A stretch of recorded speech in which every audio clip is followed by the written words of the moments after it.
Chapter 97. Han Yunxi's gaze inadvertently fell on the trash next to Qin Mama's hand. Her heart was filled with suspicion. Did Long Fei Yi ask her to come? Why did that guy suddenly send someone to order her around again? Could it be that he knew that little Chen Xiong had gone to the Han family, so he was afraid that she wouldn't have any servants to use, so he gave her a new one? When did such a cold ice cube become so meddlesome? Seeing Han Yunxi's gaze, Zhao Meimar felt uneasy and hurriedly explained, "Esteemed Wang Fei, this old servant didn't throw anything away. These things were all ordered by His Highness Duke of Qin to throw away." At this time, Han Yunxi finally recovered her senses. She didn't pay attention to Zhao Meimar's words and only made a no sound before asking, "Zhao Meimar, right?" Yes. Zhao Meimar hurriedly replied. "It's fine. You can go. Be careful," Han Yunxi indifferently said and continued to walk into the courtyard. "Wang Fei." Zhao Meimar seemed to want to say something, but seeing that esteemed Wang Fei had already entered the courtyard, she could only drop the matter. She thought that esteemed Wang Fei really wasn't ugly. She was much prettier than she had imagined. She even told her to be careful. It seemed that her heart wasn't bad. Han Yunxi pouted as she walked. How did that ice cube know that little Chen Xiong wasn't here? Why did he suddenly become so kind and add another servant to her? Alright, no matter what, even if he was kind, shouldn't she go over and thank him for his kindness? Han Yunxi's footsteps unconsciously became lighter. Just as she was about to turn around and make a trip to Long Fei Yi's sleeping quarters, who knew that at this time, a familiar voice would suddenly sound out from Leisurely Cloud Pavilion. "You just came back. Where are you going?" The deep voice carried a unique coldness that made Han Yunxi unconsciously shiver. Entering the room, she saw Long Fei Yi sitting on the main seat. Usually, he was dressed in black. Today, he was dressed in white with wide sleeves and a V-shaped collar decorated with golden embroidery. Apart from being simple, it made him look handsome and refined. There was an indescribable sense of nobility that made people not dare to offend him.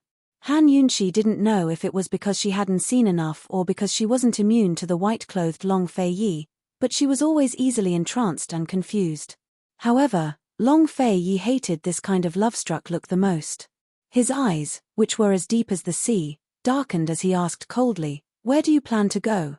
He had been waiting for her here for more than 2 hours. Chen Xiong was not here. Once this woman went out, no one would know where she went. If something happened outside, no one would know. Han Yunxi immediately came back to her senses. She secretly scolded herself for being muddle-headed again. This kind of man was not someone she could casually admire. "I didn't know your highness was here. Please excuse my lack of manners." Han Yunxi politely bowed before replying, "I just met Zhao Meimar at the door. Knowing that your highness had rewarded a servant, I was just about to go over and thank your highness." "Your highness is considerate." Unexpectedly, Long Fei Yi said, "This prince cannot tolerate dirty places in Hibiscus Courtyard.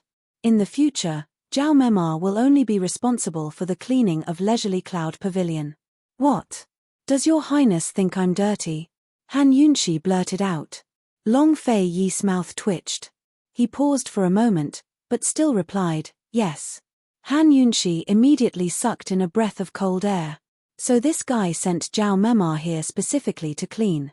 To put it bluntly, this guy thought she was dirty and was afraid that her Leisurely Cloud Pavilion would pollute Hibiscus Courtyard. She thought that he knew that Chen Xiong was not here and was considerate of her lack of subordinates. He was afraid that she would suffer. Sure enough, it was her own wishful thinking. This hateful guy.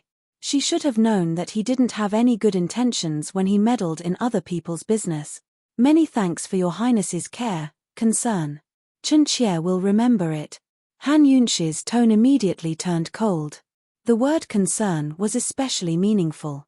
She thought that this guy had nothing better to do and would leave after specially coming to remind her of this matter. However, Long Fei Yi still sat in the main seat without moving. Han Yunxi raised her head and met his cold eyes. She expressionlessly asked him to leave. "If your highness doesn't have any other matters, Chen Xie will be resting." Every time she saw this guy, it was a kind of enjoyment when he didn't speak. However, once he opened his mouth, She basically didn't want to see him anymore. If Long Fei Yi remembered correctly, this wasn't the first time Han Yunxi had asked him to leave. There were so many places in the world waiting for him to grace them with his presence, but this woman didn't know what was good for her. Must there be a reason why this prince is looking for you? Besides being cold, Long Fei Yi's voice also contained a trace of toughness. Was this guy here to pick a fight? Then what did your highness come here for? Han Yunxi asked back. Actually, she wanted to ask, did you come here to pick a fight? In her impression, this guy didn't seem to have any problems the last time he came here. Long Fei Yi suddenly didn't know how to answer Han Yunxi's question. His cold eyes flashed with displeasure before he stood up and ordered, I'm looking for you to treat the poison. We'll leave right now. No matter what he did, none of the Northern Li spies he'd caught before had confessed. They didn't even eat or drink. One by one, a few of them had starved to death, while the remaining 4 had all been poisoned. His protective measures had been very good, leaving no room for them to commit suicide. Moreover, they'd been caught a month ago, so how could they be poisoned for no reason? Chu Shifeng had found a few poison doctors to examine them for 2 days, but they couldn't even tell what kind of poison they'd been poisoned with. Another one had died this morning, leaving only 3 spies left. They must have taken poison, which meant they couldn't take the interrogation any longer.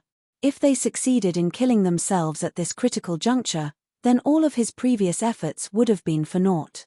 Since the 2 poison doctors were at a loss, he immediately thought of Han Yunxi. Long Fei Yi's commanding tone made Han Yunxi very unhappy. When she recalled how he disliked her for being dirty, she lazily replied, Your Highness, Chunxie is tired. You should find someone better qualified. Long Fei Yi wasn't surprised by Han Yunxi's refusal. He stopped in his tracks, but didn't turn back with a disdainful smile. He casually tossed a bag of silver behind him, which landed accurately on the tea table by Han Yunxi's side. There was a thud, but it was obvious that there was quite a bit of silver inside. Perhaps in the past, Han Yunxi would have cherished this silver. After all, she needed it to live and buy medicinal ingredients. But with Emperor Tianhui's rewards, as long as she didn't squander it extravagantly and built a house or estate, she had enough silver to last her a lifetime. Now she could willfully say that money wasn't a problem for this Wang Fei. Of course, she didn't have such confidence in front of the moneybags Long Fei Yi. She didn't move, but said mildly, Your Highness, Chunxie has been very tired these past few days. This will affect the accuracy of my diagnosis. I ask that Your Highness find someone better qualified to avoid delaying matters. At these words, Long Fei Yi's proud body stiffened. It was obvious that he hadn't expected Han Yunxi to refuse again. He slowly furrowed his brows and turned to look at her. Han Yunxi immediately felt a dark, cold gaze shoot towards her. It was impossible to say that she didn't feel guilty, but she was going to go against this guy today. If she wasn't going, then she wasn't going. She'd like to see what this guy could do to her. Han Yunxi lowered her head and restrained her gaze in silence. Long Fei Yi stared at her in silence as well. Silence filled the room as tension filled the air. Time seemed to freeze, as if this deathly stillness would never be broken. In this deadlock, who would be the first to speak? After a long time, Han Yunxi unconsciously pursed her lips. She wasn't sure if it was because her nerves had been stretched too taut, but she suddenly relaxed. For some inexplicable reason, she lifted her head to look at Long Fei Yi's expression. Would it be scary? It was rare for this fellow to have something he couldn't do, to have a time when he was defeated. Only, when she was about to carefully raise her head, Long Fei Yi suddenly turned his head. His cold eyes narrowed as he walked away without saying a word. Han Yunxi didn't expect this. She quickly raised her head to look, but she didn't see his cold and handsome face. She only saw his cold back. In the end, no one broke the silence. But the silence was no longer there. Because he had left. Inexplicably, a sense of loss filled her heart. Han Yunxi really couldn't calm down. Things shouldn't be like this. It seemed like a lot more was going to happen. Only, Han Yunxi didn't know how things were going to turn out.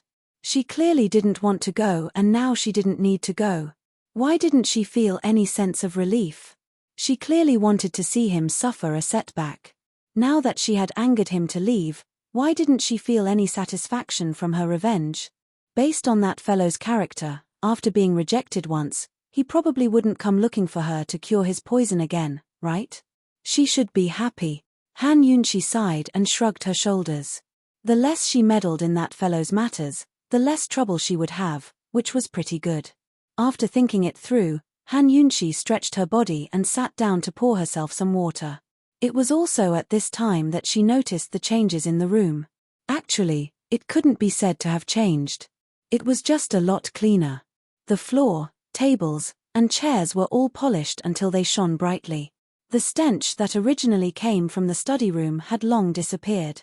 The air was still filled with the faint fragrance of herbs, as if even the air had been purified. So clean. Zhao Mama can't have serious misophobia, right? Han Yunshi exclaimed in surprise. She muttered to herself as she walked towards the study room. She saw that the study room was also tidied up. The poisoned tea on the table was all gone. The things she had placed on the table were all unimportant, so she wasn't afraid of losing them. However, it had to be said that Han Yunshi didn't like other people messing around with the things in her study room. A trace of displeasure flashed across her eyes. She walked closer and inspected them one by one. She found that the things that should have been thrown away were all left behind.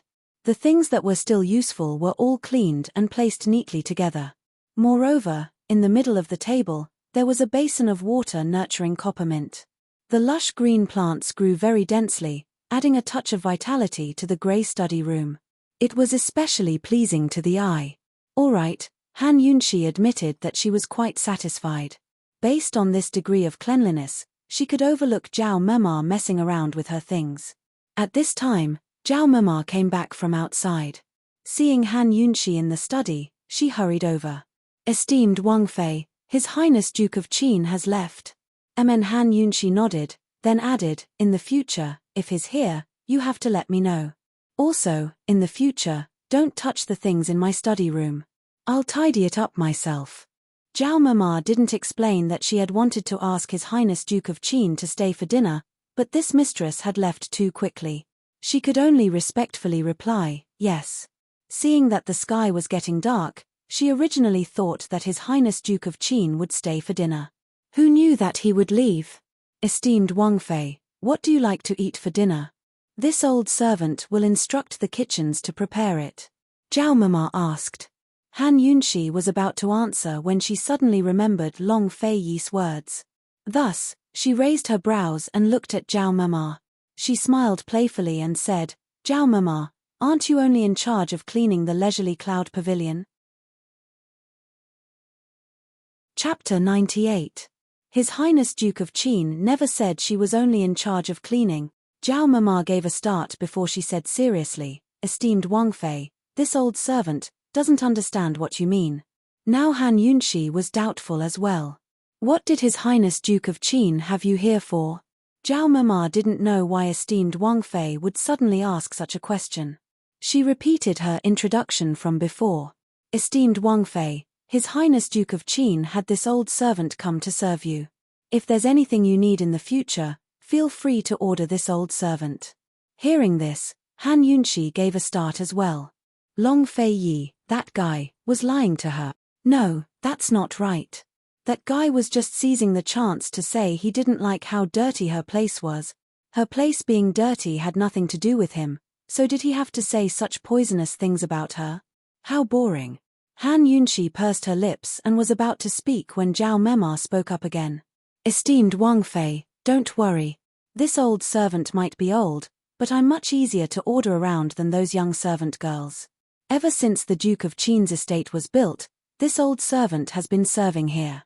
So early? Then you count as a senior official, right? Han Yunshi was surprised. Little Chen Xiong was new here and had no background at all, so she could use her without worries. Zhao Mema had so much experience, so her experiences must be complicated. She couldn't be related to Grand Concubine Yi, right? Hehe, this old servant really is a senior official, Zhao Mema said proudly. Esteemed Wang Fei, this old servant used to be from the palace and watched His Highness grow up. His Highness trusts this old servant, So after he was named Duke of Qin, he brought this old servant out of the palace. Everything big and small in the hibiscus courtyard is taken care of by this old servant. Hearing this, Han Yunshi was even more surprised. So there were servants in the hibiscus courtyard. She just felt that if such a large courtyard didn't have any servants to take care of, how could the guards do a good job of cleaning and tidying? Why haven't I seen you before? Of course, this was the question she was most concerned about. A few months ago, I went back to my hometown in the south. I just came back today, and your highness called this old servant over. Zhao Mama said. She was afraid that Han Yunshi would not believe her, so she quickly added, Princess Consort, this old servant knows all the guards in this yard. If you don't believe me, you can ask them. Granny Zhao had just arrived, and before she could even pack her luggage, she was called over by His Highness to tidy up the rooms in Idle Cloud Pavilion, especially that study. When Zhao Mama arrived and found out that the new Qin Wangfei was staying, she was surprised. She never thought that His Highness would allow this woman to stay in Furong Garden. Wasn't he very against this marriage before? When she saw the smelly and messy desk in the study, she was shocked. It had to be known that His Highness was obsessed with cleanliness and hated messy things the most, but he actually allowed the Princess Consort to make this kind of mess. After Granny Zhao cleaned everything up, His Highness entered the room and sat on the main seat for a moment. The first thing he said was, Granny Zhao, you will stay here and serve from now on. Naturally, Zhao Mama was curious and probed, I heard that Qin Wangfei is very beautiful. But His Highness didn't say a word. He didn't even spare her a glance, so Zhao Mama didn't dare to ask. In her heart, she wondered if this Qin Wangfei had gained favor. While she was cleaning the courtyard, she found a guard to ask, but he didn't know a thing, either. Although Granny Zhao couldn't understand it no matter how much she thought about it and found it unbelievable, there was one thing she was certain of. Since His Highness allowed Qin Wangfei to stay in the hibiscus garden and even let her serve her, no matter what, His Highness had acknowledged this Wangfei in his heart. Since she was a woman recognized by His Highness, of course she had to serve her wholeheartedly.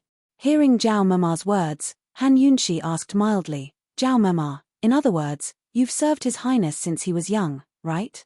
Zhao Mama smiled and nodded, looking especially benevolent. After all these years, His Highness is only used to this old servant serving him. This old servant knows his temper better than Grand Concubine Yi. Since you're here, then His Highness's side. Han Yunshi probed. Esteemed Wangfei, don't we all live in the same courtyard? Don't worry, this old servant won't be lazy, Zhao Mama smiled. Han Yunshi gave a start before she gave an O and waved her hand. I understand. If there's nothing else, you can go about your business. Esteemed Wangfei, what do you want to eat tonight? This old servant will tell the kitchens right now. Zhao Mema was very dutiful. You decide, Han Yunshi said mildly. Her mind was a mess, so how could she care about what she wanted to eat? After Zhao Mema left, she sat there unmoving. Long Fei Yi had actually given such an important servant to her. Was there some kind of conspiracy? Was she here to keep an eye on her? Very soon, Han Yunshi rejected the idea. She lived in the Furong Garden, which was within Long Fei Yi's sphere of influence. Wouldn't it be easy to keep an eye on her? How strange. Just what did that fellow mean? That night, Zhao Mema ordered the kitchens to make plenty of dishes. She even made ginseng soup for Han Yunshi to nourish her body. It had to be said that compared to little Chen Xiong, Zhao Mema was a very competent servant. She didn't talk much, but left to wait after finishing her work. She wouldn't disturb her for no reason. Han Yunshi had no idea that Zhao Mema was secretly observing her from the shadows. Although she had a good impression of this esteemed Wangfei, Zhao Mema still couldn't figure out why His Highness Duke of Qin had taken a fancy to this woman. She had once made a bet with Chu Shifeng, who bet that His Highness wouldn't be interested in women before the age of 30. She, on the other hand, bet that His Highness wouldn't approach women for the rest of his life. Still, Zhao Mema was very happy that a mistress had come to the Furong Garden. At least His Highness Duke of Qin wouldn't be alone for the rest of his life. Zhao Mema decided that she should get closer to this mistress and teach her how to take care of His Highness after they were familiar with each other. Han Yunxi finished her work in the study and sat in the courtyard to drink tea. She waved at Zhao Mema, indicating for her to come over. What instructions does esteemed Wang Fei have? Zhao Mema was very respectful. Zhao Mema, I don't have so many formalities here. Don't make it so complicated. Sit, Han Yunxi said as she patted the seat next to her. Esteemed Wang Fei, there are differences in status. This servant cannot sit. Zhao Mema was very serious. Han Yunxi sighed to herself. As expected of someone from the palace. She's different from little Chen Xiong. Then you can sit on the stool, Han Yunxi said. Many thanks to esteemed Wang Fei, Zhao Mema finally sat down, lowering her head to Han Yunxi. Han Yunxi hesitated before asking in a low voice, do you know that His Highness has a junior sister? Zhao Mema's eyes flashed with amusement at these words. I know. It's Western Jew's Princess Changle, Duanmu Yaro. Han Yunxi had only been probing. She did not expect that Zhao Mema would actually know and answer her. Then which sect do they belong to? Han Yunxi asked again. Tianshan Kens. Zhao Mema replied without thinking. Han Yunxi was shocked. Zhao Mema had actually told her just like that. Tianshan Kens was one of the three great powers of the martial arts world. It was the home of the world's swordsmanship. It was said that the examinations there were very strict, and only one disciple was accepted every year. It wasn't strange that Long Feiye could get in. That fellow was inhumanly strong to begin with, but Han Yunxi didn't expect Duanmu Yaro to get in as well. In other words, her martial arts skills weren't low. Of course, she had no time to consider this question.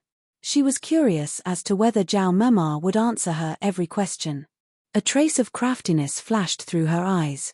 Han Yunxi continued, Zhao Mema, His Imperial Highness often does not return home at night. He should have a place to stay outside, right? However, this time, Zhao Mema hesitated. Seeing this, Han Yunxi's lips curled into a smile. It seemed that her probing had been correct. However, Zhao Mema's reaction was beyond her expectations. Zhao Mema looked around and lowered her voice to a whisper. Esteemed Wang Fei, this is His Imperial Highness's private matter. This old servant will tell you. Don't say that this old servant told you, and don't tell anyone else. Han Yunxi did not expect this, and her eyes widened. Zhao Mema was about to speak when Han Yunxi stopped her. Wait, why are you telling me this? Zhao Mema stared blankly and innocently replied, Esteemed Wang Fei, you were the one who asked first. Why would you tell me if I asked? Han Yunxi retorted. Granny Zhao looked at her and suddenly smiled like an old urchin. So, esteemed Wang Fei is testing this servant. Han Yunxi felt a little awkward at being exposed. She pursed her lips and said, Zhao Mema, you're thinking too much. It's fine now, you can withdraw. But Zhao Mema didn't leave, but smiled. Esteemed Wang Fei's suspicions are understandable. After all, this is the Duke of Qin's estate. Esteemed Wang Fei is not welcome here. Han Yunxi's eyes turned cold at these words. This old Mema really wasn't simple. Was she planning to lay all her cards on the table? What else do you want to say? She asked icily. However, Granny Zhao surprised her once again. Esteemed Wang Fei, you can set your heart at ease. This old servant is definitely His Imperial Highness's person. This old servant was bestowed to His Imperial Highness by the late Emperor and has nothing to do with Grand Concubine Yi. This old servant is loyal and devoted to His Imperial Highness. Zhao Mema's wrinkles grew taut because of her seriousness. Han Yunxi never thought she'd say such words. So it had nothing to do with Grand Concubine Yi. But she still didn't understand. Since you're loyal and devoted, why did you betray him so easily? Esteemed Wang Fei is His Imperial Highness's official wife. How can this old servant be considered betraying His Imperial Highness by answering a few of your questions? Zhao Mema's words left Han Yunxi at a loss for words. She only felt that it was ironic. Zhao Mema, are you really muddle-headed or just pretending? I'm just a decoration. Do you really take me seriously? You've served His Imperial Highness for so many years, you should know that he didn't marry me willingly. Official wife. She couldn't even compare to the servants by Long Fei Yi's side. They couldn't even be considered friends, but strangers who'd made a few deals with each other. The title of official wife had brought her so much trouble. Thinking up to here, Han Yunchi's stomach was filled with anger. Zhao Mama, I'll be thankful to the heavens and earth if His Imperial Highness doesn't make trouble for me. As for official wife, he can marry whoever he wants. I'm prepared to give up my position at any time. Zhao Mama had never heard of a woman who dared to disdain His Imperial Highness so much. After all, there were so many women lining up to enter the Duke of Qin's estate that they could form a line all the way to the outskirts of the city, but this esteemed Wang Fei was so disdainful. Zhao Mama was furious. Without thinking, she said, "Esteemed Wang Fei, His Imperial Highness allowed you to stay in the hibiscus courtyard and even had this old servant serve you. How is that not taking you seriously? Moreover, Grand Concubine, you wanted to ask His Imperial Highness for this old servant before, but he refused. Esteemed Wang Fei, don't be ignorant of your good fortune." At these words, Han Yunchi knitted her brows. Zhao Mima was startled as well and quickly fell to her knees. This servant was muddle-headed. This servant was impulsive and spoke without thinking, offending esteemed Wang Fei. May esteemed Wang Fei meet punishment. Han Yunchi's mouth twitched. She didn't know why, but her heart suddenly began to beat faster. Chapter 99. Zhao Mama knelt with her head bowed, her heart filled with fear. Even though she'd served His Highness Duke of Qin for years, a servant was still a servant. Her greatest taboo wasn't to do a bad job, but to offend her master. She'd offended esteemed Wang Fei on her first day at Leisurely Cloud Pavilion. How was she supposed to live the rest of her days? If esteemed Wang Fei complained to His Highness Duke of Qin, then things would be even worse. After all, she'd served by His Highness Duke of Qin's side for years without ever making him dissatisfied. While Zhao Mima was terrified, Han Yunchi was still in a daze. Zhao Mama's reprimanding words echoed in her ears. How did he not take you seriously? It looked like this old Mama had returned so suddenly that she hadn't figured out her relationship with Long Fei Yi. She must have misunderstood something. But despite knowing it was a misunderstanding, Han Yunchi's lips still rose to a secret smile without her noticing. Cough, cough. She coughed lightly a few times before saying, "Zhao Mama, I'll let it go this time.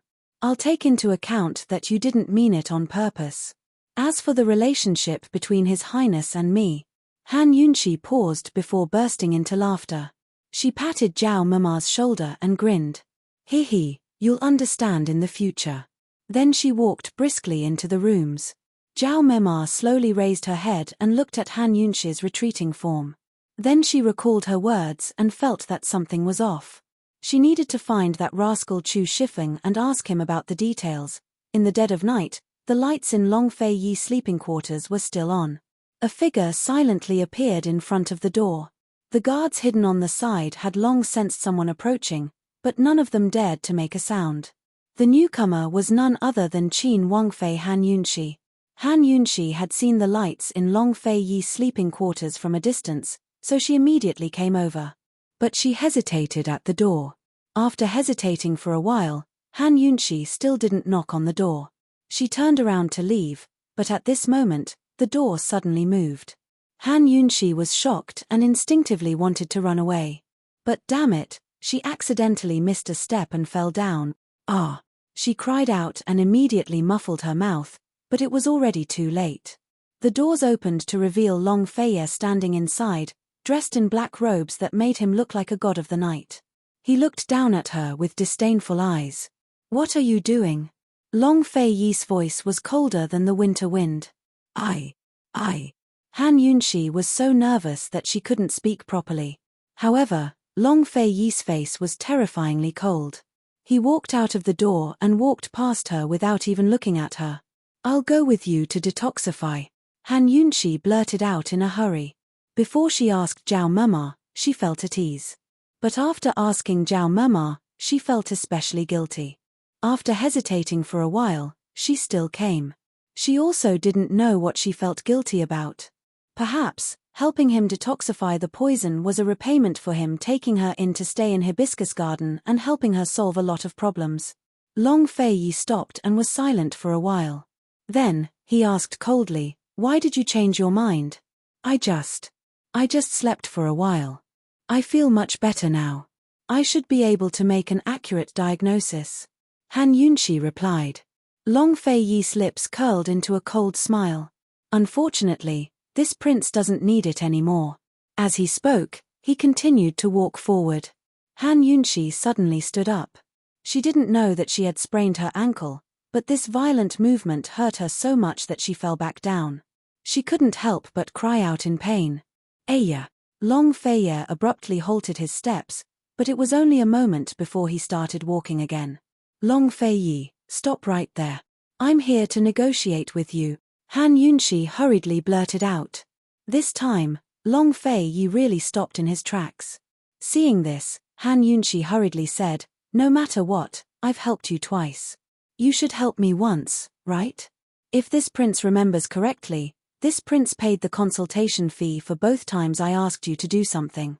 Long Fei Yi didn't turn around as he reminded her coldly.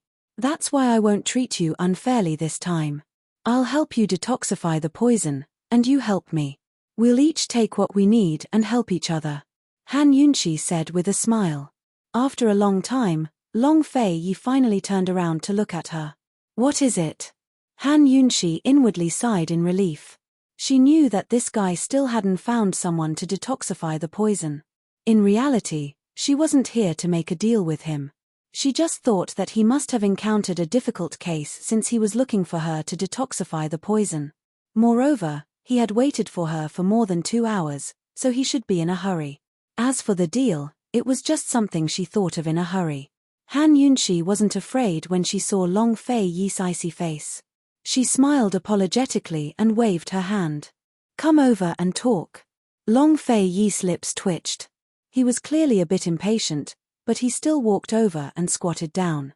At this time, Han Yunshi said in a low voice, "I've helped you detoxify the poison. Take me to the Han residence secretly. I want to look for something in 3rd Madame Li's room." "Be a thief?"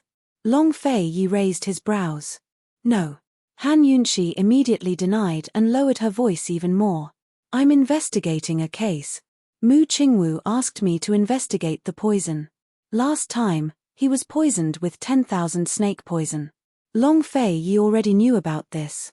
Unfortunately, Han Yunshi didn't know that he was also paying attention. "You suspect the Han family?" Long Fei Yi was a bit surprised. "It's not really a suspicion. It's just that there are some clues over there. I have to look for them to confirm it," Han Yunshi said seriously. Letting this guy know about the matter at the general's residence didn't have much of an impact. She wasn't asking for his help, but making a deal. Of course, if he wanted to take the initiative to help, she wouldn't mind. Long Fei Yi hesitated for a moment, then said indifferently, "Go detoxify the poison first." "Your Highness agrees." Han Yunshi was amused. Long Fei Yi's face remained cold. He stood up expressionlessly. Han Yunshi wanted to stand up as well, but only then did she realize that she had sprained her ankle. She could only press her hands on the ground and stand up on one leg. As a doctor, although she wasn't from the orthopedics department, she still had some common sense. Based on the degree of pain, it didn't hurt the bone. It hurt a bit, but it wasn't a big deal. She tried to lightly step on the ground. The pain level seemed to be within an acceptable range, so it shouldn't be a problem for her to limp. She lightly exhaled and said indifferently, "Your Highness, lead the way." Long Fei Yi glanced at her leg from the corner of his eyes, then really walked forward with large strides. Han Yunshi limped to catch up. However, not long after, her ankle hurt so much that she couldn't stand it anymore. After holding on for a while, she finally stopped. "Your Highness, wait a moment." Long Fei Yi turned around, his cold gaze locked onto her ankle. Han Yunshi felt helpless. She thought, "I'm going to be mocked by this guy again. My leg is probably, your lordship thought your leg was made of iron." "It looks like your lordship overestimated you again," Long Fei Yi interrupted. Han Yunshi rolled her eyes. She knew he'd laugh at her. She was about to retort when Long Fei Yi walked over and picked her up in a princess carry. Han Yunshi was caught off guard and unconsciously wrapped her arms around Long Fei Yi's neck. Her nose accidentally brushed against the side of his face. So cold. In an instant, Han Yunshi froze. Aside from the thumping of her heart, her entire body was stiff. Why did he suddenly? Is this the legendary Princess Carrie? What is this guy doing? As if sensing the stiffness of the person in his arms, Long Fei Yi's lips curved into a smile. It wasn't clear whether it was disdain or amusement. His feet tapped lightly on the ground, his figure strong and vigorous. He quickly disappeared into the night with Han Yunshi in his arms. At this moment, Chu Shifeng and Zhao Mama cautiously poked their heads out from the flowers on the side. They exchanged looks of disbelief. Little Chu, didn't you say there was nothing going on between them? What's going on?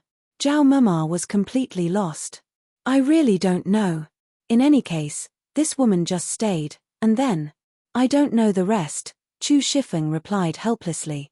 No, His Highness is treating her. Zhao Mama still couldn't understand. If His Highness still hadn't acknowledged this woman as Qin Wangfei and didn't fancy her, then why did he keep her here? And he even hugged her. His Highness Duke of Qin had severe misophobia. He wouldn't even be happy to shake hands with a man, much less a woman. When Chu Shifeng saw His Highness Duke of Qin take Han Yunshi in his arms for the first time, his expression was even more exaggerated than Zhao Mama's. Of course, he was at a loss now as well. Little Chu, I'm all confused. Zhao Mama knitted her brows as her wrinkles deepened further. Chu Shifeng waved his hand. Mama, don't worry about His Highness's matters. Go back. In the future, just be careful when serving esteemed Wangfei. Don't really treat her like a mistress. As Chu Shifeng spoke, he realized something was off and added, but don't treat her like a mistress, either. An old woman like me doesn't understand the world of young people. Zhao Mama shook her head helplessly. When she recalled her words to esteemed Wangfei, she couldn't help but feel vexed. Unfortunately, it was too late for regrets. Esteemed Wangfei must be laughing at me in her heart. Long Fei Yi brought Han Yunshi to a private residence hidden in a deep alley. From the outside, it looked like a house, but inside, it was Long Fei Yi's private residence called the Solitary Enclosure. As soon as they entered, Long Fei Yi placed Han Yunshi on the table and had her sit down. Han Yunshi had been so nervous the entire way that her heart was still pounding. This fellow was very tall. Even if she sat on the table, she wouldn't be as tall as him standing. She glanced up at him and asked, "Is the poisoned person here?" Millimeter, Long Fei Yi made a sound of assent before turning to fetch some medicine. Han Yunshi could tell at a whiff that it was medicine for her sprain. At least this fellow had a conscience and knew to take care of her foot first. Han Yunshi quickly took off her shoes and socks, revealing a fair, soft, jade-like foot. Long Fei Yi saw her foot as soon as he turned around and gave a start. Then he knitted his brows and studied Han Yunshi. Did this woman have no sense of propriety at all? Did she treat other people like this too? She was a woman who had transmigrated and was also a doctor. It was normal for her to show her hands and feet. Seeing Long Fei Yi's furrowed brows, she felt that something was wrong. What was there to look at? She reached out her hand. "Give me the medicine. I'm good at massaging." However, Long Fei Yi's cold gaze slowly shifted downwards and locked onto her jade-like foot. What was he doing? Han Yunshi glanced at him before following his line of sight. Only then did she notice that her own feet were as white as jade, soft and smooth and well-proportioned. It was a beautiful sight to behold. She seemed to have suddenly realized something as she looked up at Long Fei Yi. When she saw his deep gaze, her heart suddenly thumped and she panicked. Heavens! She actually forgot that in ancient times, even showing one's arm was enough to get you married. Chapter 100. Han Yunshi recovered her senses and quickly pulled her feet back into her skirt like she had been electrocuted. When she saw Long Fei Yi's eyes again, her face instantly turned red. This fellow wouldn't think she was a loose woman, right? Or that she was seducing him? Damn! How shameful. Your Highness, this concubine can apply the medicine herself. You can leave first. Han Yunshi forced herself to calm down as she spoke. However, not only did Long Fei Yi not leave, He pulled a chair over and sat in front of her. Then he opened the ointment. Was he going to help her apply the medicine? Thinking of his gaze just now, Han Yunshi felt uncomfortable. She forced out a smile. Your Highness, I can do it myself. Esteemed Wang Fei has already taken off her shoes and socks, so this king naturally has to help. Long Fei Yi's cold voice had a trace of ridicule. Han Yunshi felt that there was something wrong with his tone. Then again, she didn't believe that this fellow would be so kind as to personally apply the medicine for her. What if he wasn't careful and used too much strength? Wouldn't she die from the pain? Your Highness, although we are husband and wife, but. Han Yunshi hesitated for a bit before directly saying, Your Highness, men and women shouldn't touch each other. You should leave first. Long Fei's lips quirked up into a cold smile, his domineering gaze teasing her from head to toe. Qin Wang Fei, are you sure you want to discuss indecent things with your lordship? Han Yunshi inexplicably felt a little guilty, but she still replied boldly, Your Highness Duke of Qin, you and I have a nominal relationship. I'm only a Wang Fei in name, so why can't I discuss matters of indecency with you? Please be more serious. Who would have thought that Long Fei Yi would ask back, Han Yunshi, when did this king say you were only a Wang Fei in name? You have entered my Duke of Qin's palace, so you are one of my Long Fei Yi's people. As he spoke, he glanced at the shoes and socks at the side and warned coldly, Please remember that you're already a married woman. Guard your womanly virtues well. You. Han Yunshi was angry. This guy was obviously humiliating her for not being a woman. It was just taking off her shoes and socks.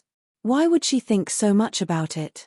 It was him who was thinking too much and was thinking too much. Although she was angry, Han Yunshi found that she had no words to refute. Looking at Long Fei Yi's cold eyes, Han Yunshi threw caution to the wind. She stretched out her leg directly in front of Long Fei Yi, almost kicking his face. Then I'll have to trouble your highness. She said each word through gritted teeth. Long Fei Yi sat motionless, but his cold eyes were penetrating. He raised his hand to grab Han Yunshi's little foot and pulled it down forcefully. Ah! Han Yunshi cried out in pain in her heart. This guy's hand was forcefully grabbing the red and swollen part of her ankle. How could it not hurt? However, she was stubborn and did not even crease her brows. She had endured even more terrifying pain before, so what was this little bit of pain? Long Fei Yi looked up at her with a gloomy face. His other hand reached out and held her foot from below, then pinched her ankle from below. You motherfucker! Han Yunshi cursed in her heart. She secretly gritted her teeth and did not make a sound. Long Fei Yi's lips curled into a cold smile. He took out some ointment and poured it on Han Yunshi's injury. The ointment was cold. Once it touched the injury, Han Yunshi's burning pain immediately lessened. She even unconsciously let out a sigh of relief. But who knew that just as her tense nerves relaxed, Long Fei Yi's fingers reached over and began to apply the ointment with his index and middle fingers.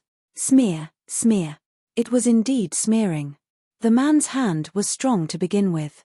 On top of that, he deliberately smeared the ointment on her wound. It hurt. Every smear was painful.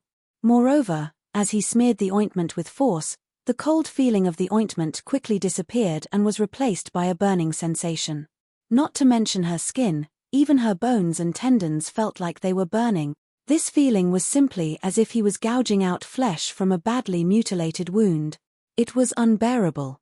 In just a short while, Han Yunshi's back was already drenched in sweat. Large beads of sweat appeared on her temples. However, she still clenched her teeth tightly and kept her head down. She stared at the wound and did not move at all, allowing Long Fei Yi to torment her. She wouldn't die. If it hurt, so be it.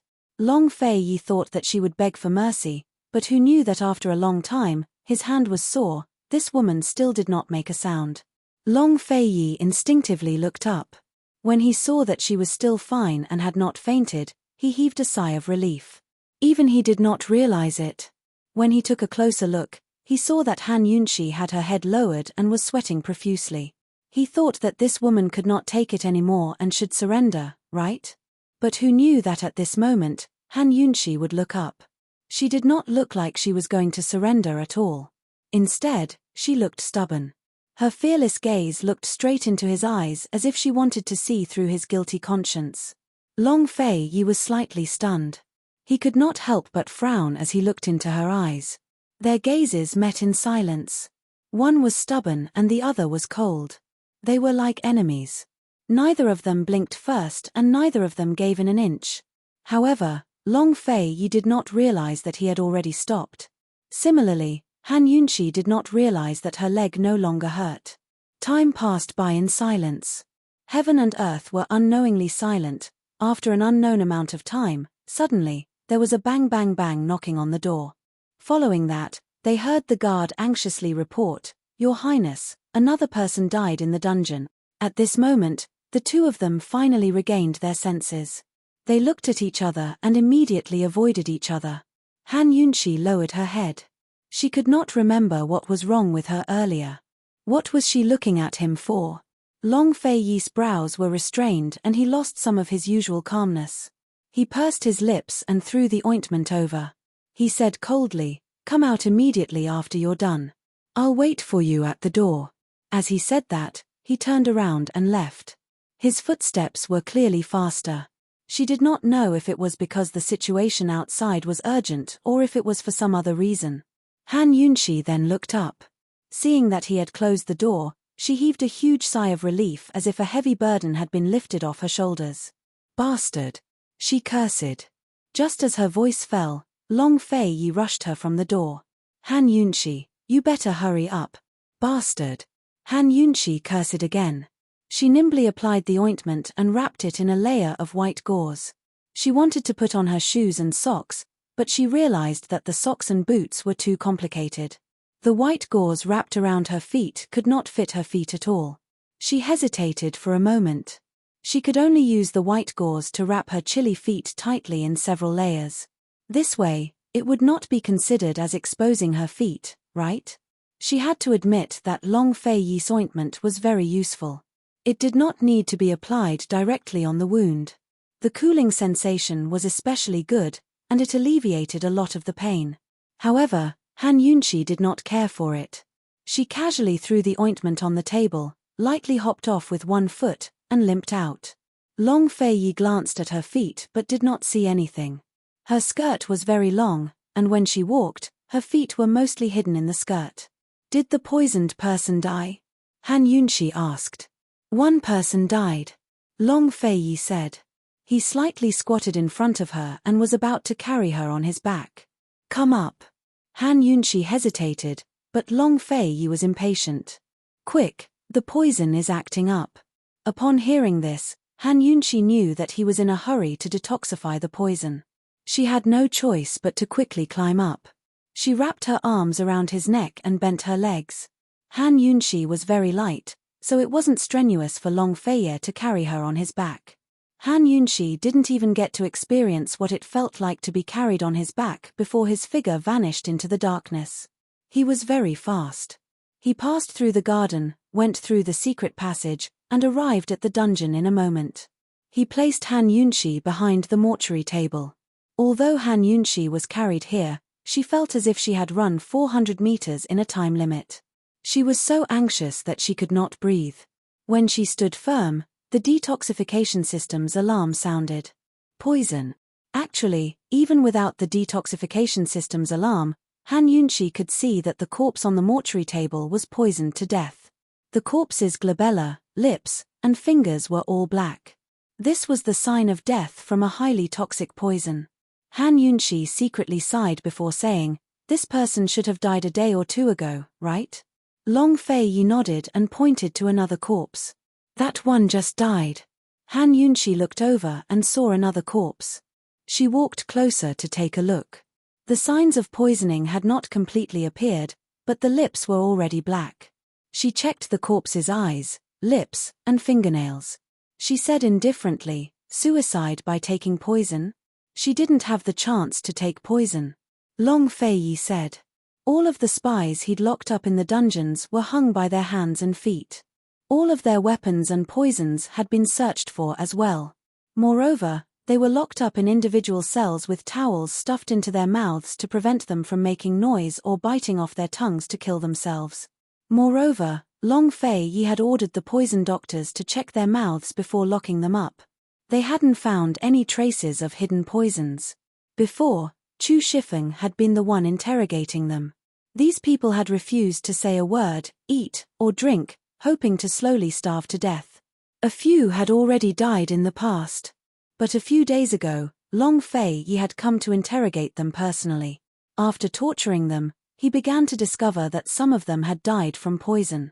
There were no spies in the dungeons, so it was obvious that these people couldn't take the torture and had taken poison to death. Now Long Fei Yi couldn't figure out where they'd gotten the poison and how they'd taken it. There were only 2 spies left. If they died one after the other, then all of his previous interrogations would have been for nothing. Han Yunxi used her needles to collect the poisoned blood from the 2 corpses as she listened to Long Fei Yi explain the situation. She wasn't interested at first, but grew curious as soon as she heard the details. Usually, people who took poison to commit suicide would hide it in their teeth so that they'd be poisoned with a light bite. But these prisoners' mouths had all been checked before. How did they take the poison? Han Yunxi used the chance to take something out of her medical pouch to put the blood sample into her detox system. Almost immediately, the results showed that it was rice poison. It's actually all rice poison. Han Yunxi was stunned as she looked at Long Fei Yi in disbelief. Long Fei Yi didn't understand. Rice poison? Han Yunxi grew stern. Are there any survivors? There are 2 more, Long Fei Yi replied honestly. Han Yunxi hesitated for a moment before seriously saying, take a drop of blood from each of them. Also, find a bowl of rice soup. Long Fei Yi did as he was told. Very quickly, the blood of the 2 prisoners and a bowl of rice soup were sent in front of Han Yunxi. Han Yunxi scooped a spoonful of rice soup into the blood of one of the prisoners and silently watched. For a long time, there was no change in the blood. Long Fei Yi didn't understand. He just looked at Han Yunxi's serious expression and didn't say anything. The 2 guards around them were very curious. What was the Princess Consort doing?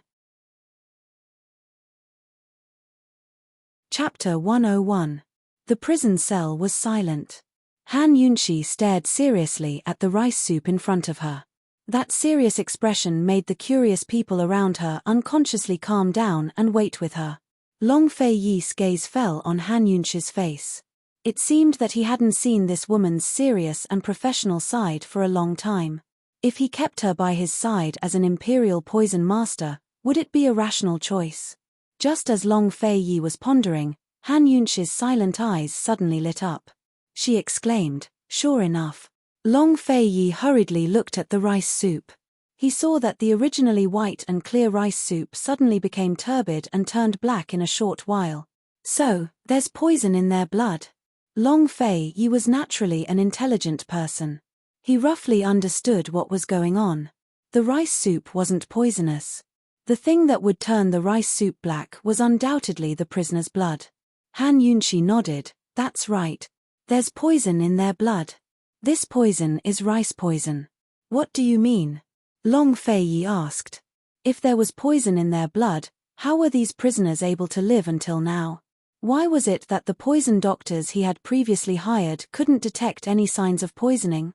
Although he didn't understand poison, Long Fei Yi also knew that once the poison spread into the blood, the degree of poisoning wouldn't be considered light. It might even be untreatable. Just now, he had ordered someone to take blood from the prisoner's fingers. It was just a few drops of blood.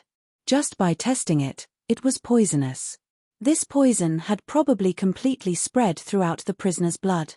Their blood was poisonous, but they were still like normal people. If he hadn't seen it with his own eyes, Long Fei Yi might not have believed it.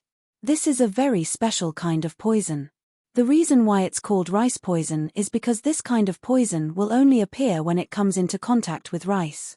Han Yunxi paused for a moment before continuing, if I didn't guess wrongly, these poisoned people must have drunk rice soup before they were poisoned. Long Fei Yi immediately looked at the guard beside him. Reporting to your highness, it is indeed so. The 3 meals in the prison are rice soup, and they are all forced to drink it. Some will drink it, and some will spit it out after a small mouthful. The guard quickly reported. In other words, if they don't eat food related to rice, They will never be poisoned? Long Fei Yi asked seriously. Han Yunshi nodded. That's right. They'll never be poisoned. No matter how good a poison doctor is, he won't be able to detect any poison in their blood. As she spoke, she casually poured the rice soup into another cup of blood. Not long after, the same thing happened. The white rice soup gradually turned black. There was no doubt that both prisoners had poison in their blood. I see. Long Fei Yi's lips curled into a sneer. No wonder he couldn't find anything no matter how hard he tried. He didn't expect the other party to hide the poison so deeply. If you want to starve to death, why don't you drink rice soup and die of poisoning? Long Fei Yi asked. He couldn't figure out. This group of moles didn't confess. They all wanted to die. Why didn't they eat or drink? Han Yunshi's lips curled into a helpless smile. Your Highness, the name rice poison sounds ordinary, but once the poison takes effect, it's not something an ordinary person can bear. If it were me, I would rather starve to death than die of poison. Only then did Long Fei Yi understand. It looked like these people had been poisoned because the guards had forced them to drink rice soup by accident. Your Highness, the master behind them, is absolutely not ordinary. Han Yunshi's eyebrows showed her worry, and she seriously reminded him. Such a powerful poison master was not easy to deal with. When she came here and saw these people, she certainly knew that the Northern Li country's moles were imprisoned here. The last time she and Long Fei Yi went to the abyss, they met a person who could control the poisonous mosquito group. He was also a Northern Li country's moles. These moles were all poison masters. If she didn't guess wrong, there was a leader behind this group of moles, and the rice poison was made by this leader. Not to mention that the rice poison was not easy to concoct, there were very few people who knew about it. Han Yunshi dared to guarantee that in the world's 10 poison doctors, at least 9 people didn't know about the existence of this poison. She didn't have this poison in her hand because this poison had been lost in modern times. According to the ancient records, this poison's formula had been lost for a long time in ancient times. She didn't expect to run into it here. If it weren't for the historical records in the detoxification system, Han Yunshi thought that even if she pondered for a few years, she might not be able to figure it out. Such a meticulous poison, it's really not ordinary. Long Fei Yi coldly snorted, and then ordered, "Come, prepare the torture instruments. Ben Wang will interrogate them now. Ben Wang will let them know that there are things in this world more frightening than a rice poison outbreak." Han Yunshi didn't have an antidote for the rice poison, but she'd helped Long Fei Yi solve the riddle. She was about to urge him to go to the Han estate when his cold words made her feel a little timid. Looking at his cold, resolute, and angular profile, Han Yunshi unconsciously backed up a few steps. She decided to endure it and wait for him to finish his business first. She'd seen this guy's icy face before, but never such a serious one. It looked like the matter of moles in Northern Li had been bothering him for a long time.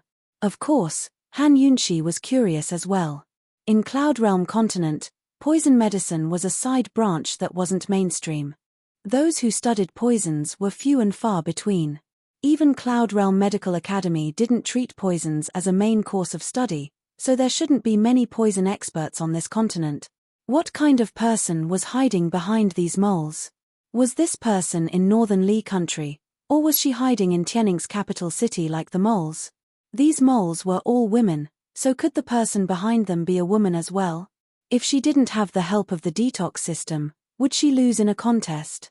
The more Han Yunshi thought about it, the more curious she became. She really wanted to meet the leader behind the scenes. Seeing Long Fei Yi walk towards the depths of the prison, she hesitated for a moment before limping after him. Han Yunshi entered the room and saw that the prisoners hadn't been brought in yet. The guards were still preparing the torture tools. Long Fei Yi sat in a corner, the dim light of the flames covering his face. He was like a ruler hidden in the shadows, observing all things in the world. Mysterious, stern, dignified, and arrogant, domineering, his brows filled with arrogance. In white, he looked like an immortal, but in black, he was a devil. Han Yunshi stood on one leg, unable to tear her eyes away. This man was only a few steps away from her, but he seemed to be far away from her. Long Fei Yi glanced at her without a word. He lifted his chin slightly, indicating that there was a seat not far to her right. Han Yunshi didn't speak either, but nodded and limped over. As soon as she sat down, she felt as if her legs had been freed. As soon as she sat down, Han Yunshi noticed that there weren't any torture tools in the torture room, only a large iron cage. The iron mesh was dense and solid, and there was a circular opening on the side. It was about the size of a normal person's face. Was this the torture tool? Han Yunshi thought for a long time, but couldn't figure out how to use it. She couldn't figure out how it could be more terrible than the rice poison.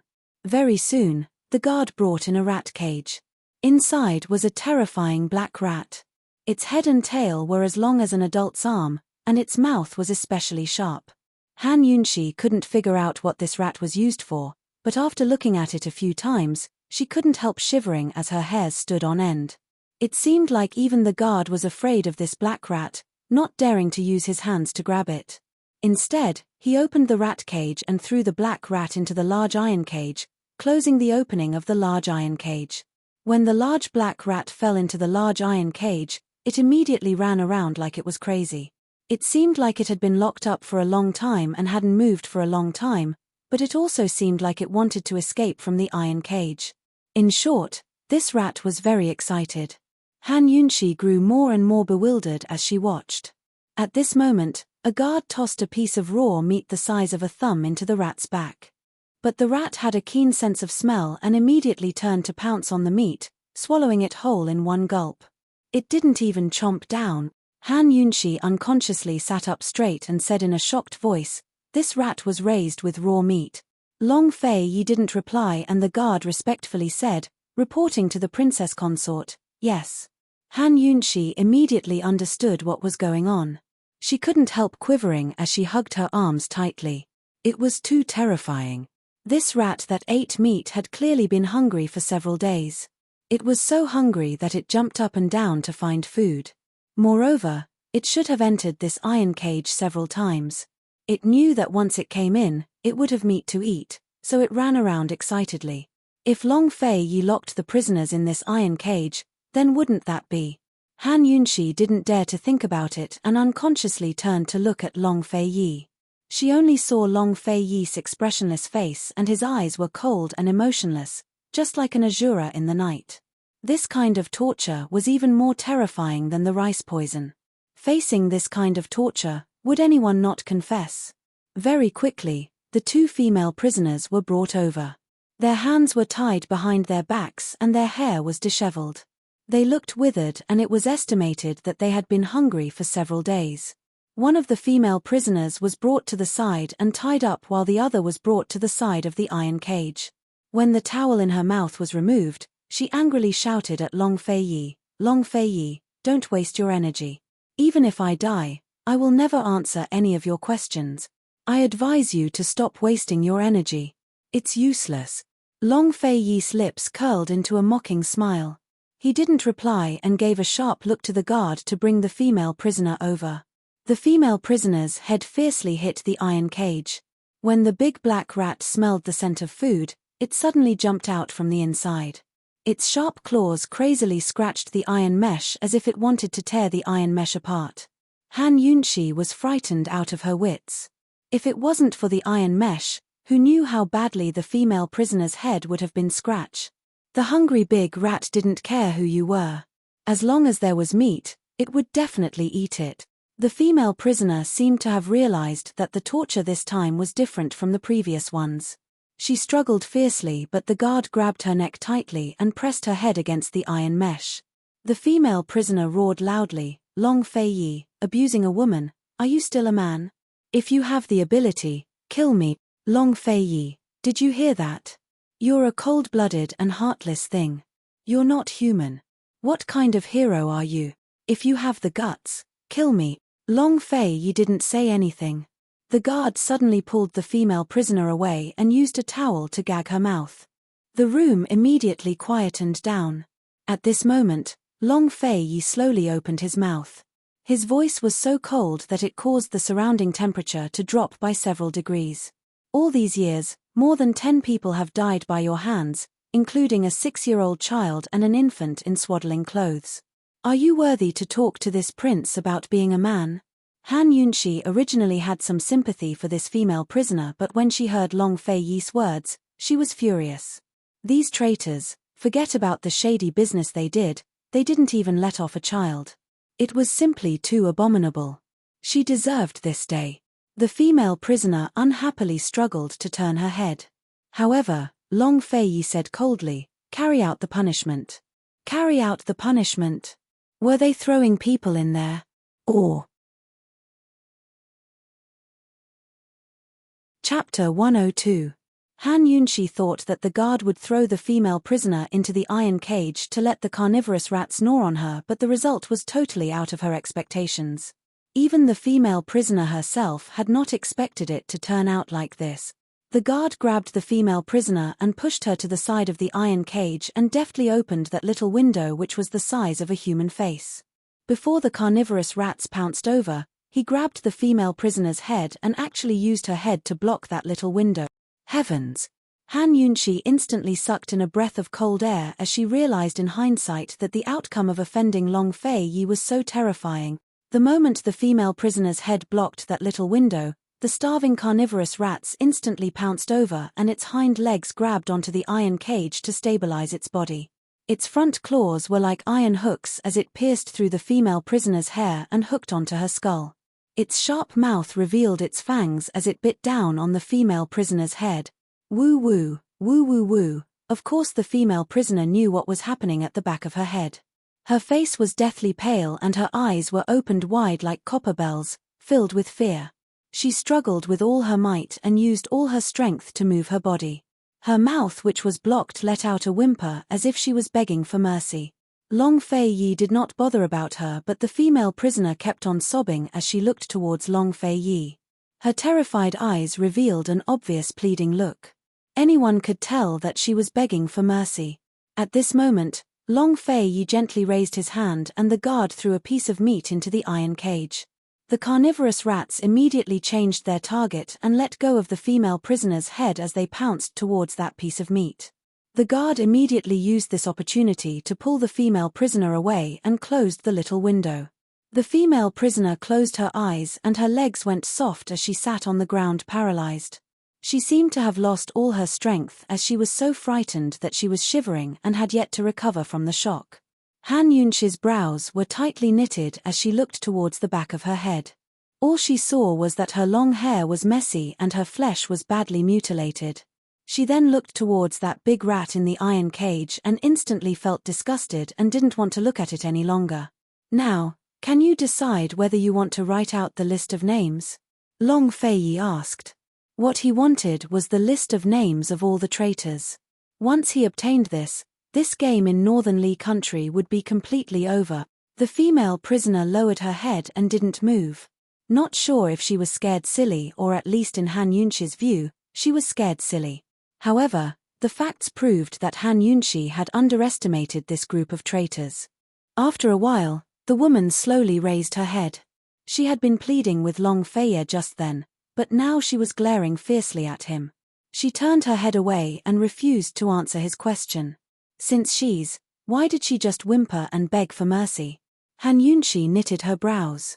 She couldn't appreciate people like him. Long Fei Yi didn't have such good patience. He narrowed his eyes and said coldly, "Continue." The guard immediately pulled the female prisoner up. A trace of fear flashed through the female prisoner's eyes, but she didn't beg for mercy. She thought that Long Fei Yi only had 2 people left in his hands. He wouldn't let them die so easily. As long as she survived this disaster, everything would be fine. But who knew that this time, the guard didn't use her head to block the small window of the iron cage. Instead, he pulled her over and let her face the small window. No, the female prisoner immediately understood what the guard wanted to do. She roared in her heart and widened her eyes. No, this was letting the carnivorous rat gnaw on her face. She regretted it now. She struggled violently like she'd gone mad, sobbing and sobbing as tears streamed down her face. But this time, Long Fei Yi didn't tell her to stop. He really wanted her to die. Bang! A loud sound was heard. The guard grabbed her and slammed her face against the small window. Her face was pressed against the small window, facing the big rat directly. At this moment, that big rat was still gnawing on the meat that the guard had thrown over. It was eagerly chewing on the meat, and at the same time, it didn't forget to glance over. Woo woo. Woo woo. The female prisoner tried to shake her head and retreat, but it was to no avail. The guard held her tightly. Finally, the big rat finished eating the meat that the guard had thrown over. It slowly turned around and faced her face. Woo! The female prisoner was so frightened that her eyes almost popped out of their sockets. Soon, the large, carnivorous rat pounced on her. Han Yunshi turned her head away, not daring to look. But very soon, she heard the sound of cruel biting. Long Fei Yi's eyes were ice-cold and ruthless. He slowly turned his head towards the other female prisoner who was tied up and asked coldly, "What about you?" Han Yunshi then recalled that there was another female prisoner by the side and was suddenly enlightened. Long Fei Yi had originally intended to kill that person. He was killing the chicken to warn the monkey. The person he really wanted to interrogate was that female prisoner who was tied up by the side. Looking at this man's cold and handsome side profile, Han Yunshi suddenly felt that he was just like a wolf. Towards his enemies, he was always so calm, decisive and even cruel. At this moment, that female prisoner was looking at her companion in horror. She had never thought that Long Fei Yi would kill her companion. It must be known that Long Fei Yi had only caught the two of them. Once they died, Long Fei Yi's clues would all be cut off. Previously, wasn't Long Fei Yi very worried that they would die? He had even found a poison doctor to investigate why one of them had suddenly died from poison. But why was he so ruthless this time? Seeing that the female prisoner had no reaction, Long Fei Yi gave a look to the guard to remove the towel from the female prisoner's mouth. The female prisoner suddenly shouted fiercely, "Long Fei Yi, if you have the guts, then kill me too. I will not surrender." Long Fei Yi's lips hooked up into a sneer. He stood up languidly and walked towards the iron cage step by step. A trace of worry flashed across the female prisoner's eyes. Her gaze followed closely only to see Long Fei Yi suddenly pull away the female prisoner whose face was stuck to the iron cage and throw her to the ground. The carnivorous rat seemed to be very afraid of Long Fei Yi and immediately hid far away, not daring to chase after him. But that female prisoner fell to the ground with her 4 feet in the air. Her face was completely disfigured, but she did not die. Even if her entire face was bitten to pieces, she would still not die. She could not stop trembling. Her facial features were almost shattered and her mouth had been bitten to a pulp, making her unable to speak. Long Fei Yi then raised his head to look at the female prisoner who was tied to the side. He sneered, "This king will not kill you, but I will definitely make you suffer a fate worse than death." As he said that, Leng ordered, "Men, bring her to a doctor to apply medicine. Continue the torture after her injuries have healed." Next. No. The female prisoner who was tied up could not help but spit out. Having witnessed her companion being tortured, she was very clear of the horror of this rat torture. She admitted that she did not dare to face it. Not to mention facing it, just thinking about it made her hair stand on end. "It's not too late for you to regret it now," Long Fei Yi reminded her. The female prisoner did not think much and was very excited. "I agree." She agreed so quickly. Han Yunshi was feeling puzzled. Who knew that the female prisoner would say again, "Long Fei Yi, I agree. But please let me eat my fill first and calm down my emotions." After starving for several days and nights, she did not have any strength left. Since she was going to confess, it was very normal for her to ask for a meal first. If Han Yunshi had not solved the mystery of the rice poison, perhaps Long Fei Yi would agree. But the female prisoner did not know that the reason why Long Fei Yi would make such a big fuss today, risking the risk of torturing someone to death to interrogate her, was because he knew the secret of the rice poison. Once a prisoner was interrogated to the point that she had the intention to commit suicide, but she could not die, then she could only confess. "Rice." Long Fei Yi laughed. "Do you think that this king will help you to take poison to commit suicide?" Once these words were said, the female prisoner's expression changed. Long Fei Yi said this. Could it be that he already knew about the existence of the rice poison? No, this was absolutely impossible.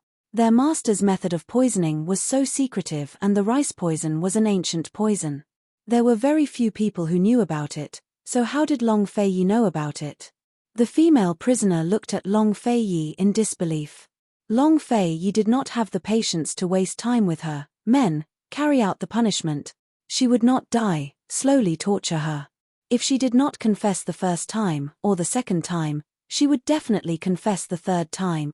If she wanted to die, she could only wait for a few days and starve to death. But before she starved to death, the torture that she had to endure was unimaginable. Very quickly, the guards escorted the female prisoner over. The female prisoner's beautiful face turned pale as her heart trembled with fear. Her legs went soft and she could not even walk. When she walked past her companion and saw her face from a close distance, she was instantly scared out of her wits as she fiercely closed her eyes and exclaimed, "I promise. Long Fei-yi, I promise you." If she did not confess, before she starved to death, how many times would she have to endure the rat torture? No, she could not take it, not even once. If she could not take the poison and die, she could not endure until she died. "Give her a brush and paper," Long Fei-yi said as he sat back down, his entire body emanating a domineering aura that could not be defied. The female prisoner trembled. "I don't know who the accomplices are, we don't even know each other." Long Fei-yi laughed. It was very, very light, but it was especially frightening in the silent prison cell.